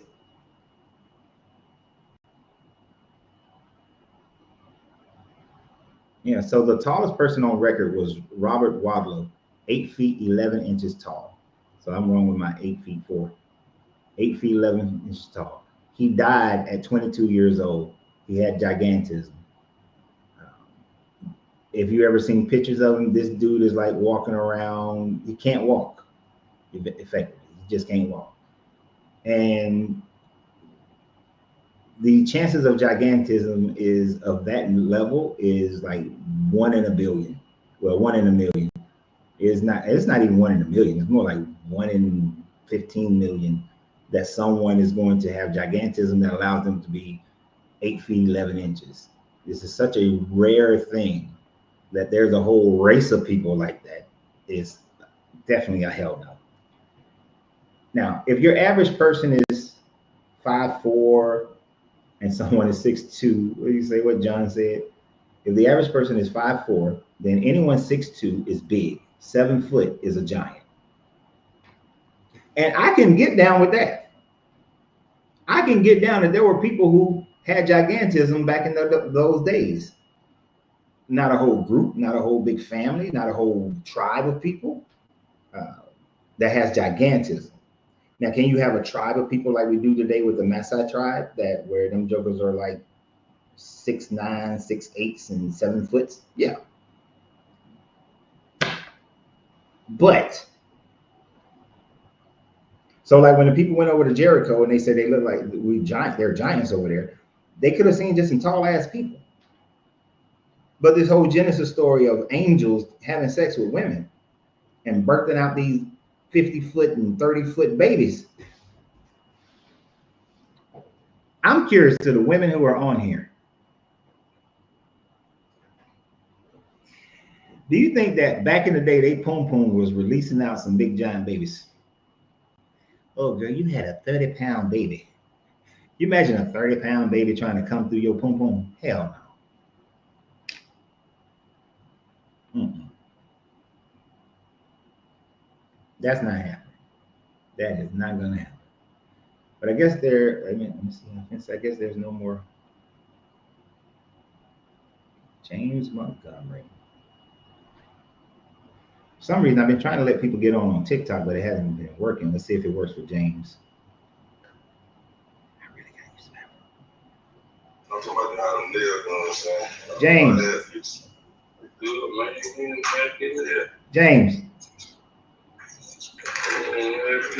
James Montgomery. James. James. James. James. James is having a conversation with somebody else. James said he got to get out of this damn heat. He drunk that shit up. I don't know what to. I said, oh man, gonna call you a ride because you know I got dead drunk. James said he got to call his ride because he got dead drunk. James. I'm going to go ahead and drop. That was funny as shit. Oh man. James, I don't know if you still listening, bro, but you know, if it's hot outside like that, I hope what you're drinking up is some electrolytes and some water, you know, some fruit juices, and you're not drinking up some liquor and stuff like that. James, whoever him James talking to, they it's hot out there. You got to get this ride. That's exactly what they saw in Joshua and Caleb. Explain it. Yes, Caleb, they just explained it. They just saw some tall ass people. They was probably like 6'2", 6'3", 6'4", some big old people, and then they was afraid of that. And then they was like, oh damn, they tall. I mean, if the Joshua story was real, but you know, if we base it on the story, that's all that they were saying. And the problem is when they talk about these David and Goliath being this 9 foot tall dude, that's an impossibility. It's not going to happen. So, and I'm curious, angels having sex with people. If people were, obviously this Bible created angels, then this Bible created people. In order for angels and people these fallen angels and people to have sex, they would have to be of the same species at least, and close in species. Like a lion and a tiger can have a baby together, but a lion and a house cat cannot. But they're both of the same. They're cats. So now, if we went with what Aaron was saying, then these light beings, when they fell to earth and materialized in the matter form on earth, then they had to materialize in the same type of species as man in order for them to have sex with women and produce offsprings. They had to be closer to men than they were to light beings for this to occur. But we really don't have nothing in your Bible that would suggest that's what happened, that they went through some type of physical transmutation that allowed them to be similar to humans. It was just common thought process to the people of that day that who they call the gods were able to have sex with humans and produce children. Everybody thought this. They all did, no matter what culture you're dealing with. This is why, even though my guy Gent 71 said that he would hope the Anunnaki story is a real story, even though they can't be from Nibiru, because then the aliens got the same genetic material. They genetically compatible to humans, because in the Enlil Enki story, they have some sex with some human women as well.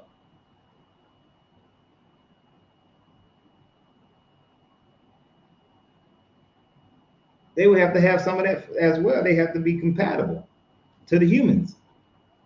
So even if the Anunnaki story has some validity of truth to it, they were more than likely some other type of, they were other human civilizations on the planet prior to the Younger Dryas flood that somehow survived, that had higher technology and made those people think they were gods, but they were still just people. Nothing more than just people.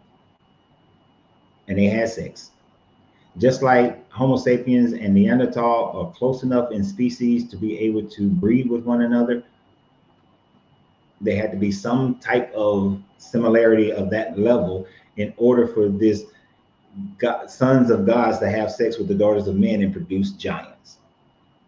You're not going to get it without it. Okay, we're going to try one more on TikTok. TikTok been tripping. Where'd he go? I thought I hit the button. Oh, nope, he left.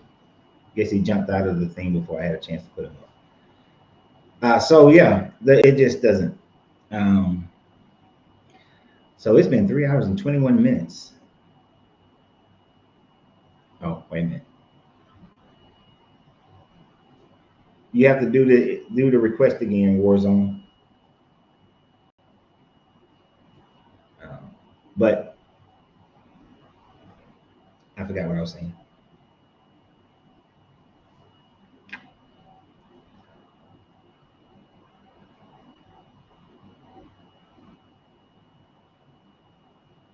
Another confusion comes from the word Nephilim. It derives from the verb nephatal, to fall. So Nephilim is a fallen one, which does not mean large. The only problem with that, hold on, let me get Warzone going. Let me see here. The only problem. Let me see if I can find it here. Well, they didn't eat a lot of watermelon and fried chicken, you know, and Kool-Aid, grape Kool-Aid. Excuse me? Excuse me? I swear. You know, sometimes you wish a flood would happen and wipe out some of the ignorant people on the planet. Warzone reminds me of Idiocracy. A bunch of inbred people over and over again. I would imagine that dude, Warzone's family has been inbreeding with one another for generations and generations. And that is why he got up here, made an idiotic ass comment, and then ran like the idiot that he is. If you've never seen Idiocracy, it is the fact that man started inbreeding to the point where everybody on the planet was stupid as hell. That's Warzone. Stupidity. Because if actually Warzone, if you knew anything about American history, then you will find out that the overwhelming number of white colonists were the ones who ate more chicken and watermelon than anybody else. That it wasn't until the minstrel shows that came out that chicken and watermelon became a derogatory framework for black people. But take your country ass, your ignorant ass, into any country ass white town in the South, and you will find that a whole bunch of white people eating chicken and watermelon. So you just show your ignorance when you do things like that. But it's okay. You got to have some dumbass people on this planet, because for some reason they like to have sex with their sisters and cousins. Anyway, I digress. Oh man. Oh, you said that movie was hilarious. Yeah, Idiocracy. It was you guys who told me to go watch that damn movie, and I was like, oh my god, this is just stupid. Yeah. So we are reaching my max because I have to. This is too damn long. 3 hours. So as a reminder for you guys, I will be going live every Monday, Tuesday, Wednesday, Thursday, and Friday. So yes, I'm adding Thursday and Fridays to the lives when I originally started doing lives 2 years ago. So 3 years ago, 2 years ago, 3 years ago. So we are going to be doing our lives now Monday, Tuesday, Wednesday, Thursday, Friday at 12 noon Eastern Standard Time frame. These lives will go for about 3 hours. I'm giving you guys more time. We're going to have more discussion. We're going to learn more. We're going to break down more. So today we discussed the fact that the giants never existed, that the flood was not because of giants. Kevin Harris, you're late on that one. Go reread Genesis 6, and you'll see that this guy clearly says that the reason why he is flooding the earth is because of humans. He is not flooding the earth in Genesis 6 because of giants. That is only if you believe in the Enochian literature. That's about the 4th time I've said that. So I'm starting hearing it myself. Now, for those of you who are joining us in San Antonio on October 31st through November 2nd, I will put out a agenda. That's the word I was looking for earlier. I'll put out an agenda tomorrow. On tomorrow's live, I'll give you the agenda for what we're going to be doing when we're here in San Antonio, the places we're going to be having our meetups at. And remember, the hotel that is in the description of the video on YouTube, the live on YouTube, that's where on that description where you find the link. You will have free breakfast and free supper. So I need you guys to reserve it. I need at least 2 more rooms reserved before the 29th of September in order to make sure that we get our discounts and everything, right? Giant humans who would have contaminate the blood of Jesus. You're going to have to figure out then how the giants were still there after the flood, my guy. But you're contradicting your own Bible when you make that statement. I was going to get off here. But I was going to let you come on, Serena, but you jumped off. You jumped off. So that does it for today. Join me again tomorrow, 12 noon Eastern Standard Time. Facebook, YouTube, and TikTok. If you want to join me on YouTube and TikTok, it's at Coach Renz, RENZ33. That's where you'll find the videos that have the description with all the different links in them. But I appreciate everybody for being here. Thank you for all the hearts and loves and the super chats and all that sort of things. I appreciate all those gifts. So y'all have a great day, and I'll see you tomorrow. I loaded up about 5 videos on the YouTube, Facebook, and TikTok channel. Please go watch those, share those with everybody. And y'all have a great day, and I'll see you tomorrow. So always remember, you have to free yourself to be yourself, because your greatness is non-negotiable. Good journey, good vibrations. After the flood, they were contaminated. And there's always some Johnny come lately.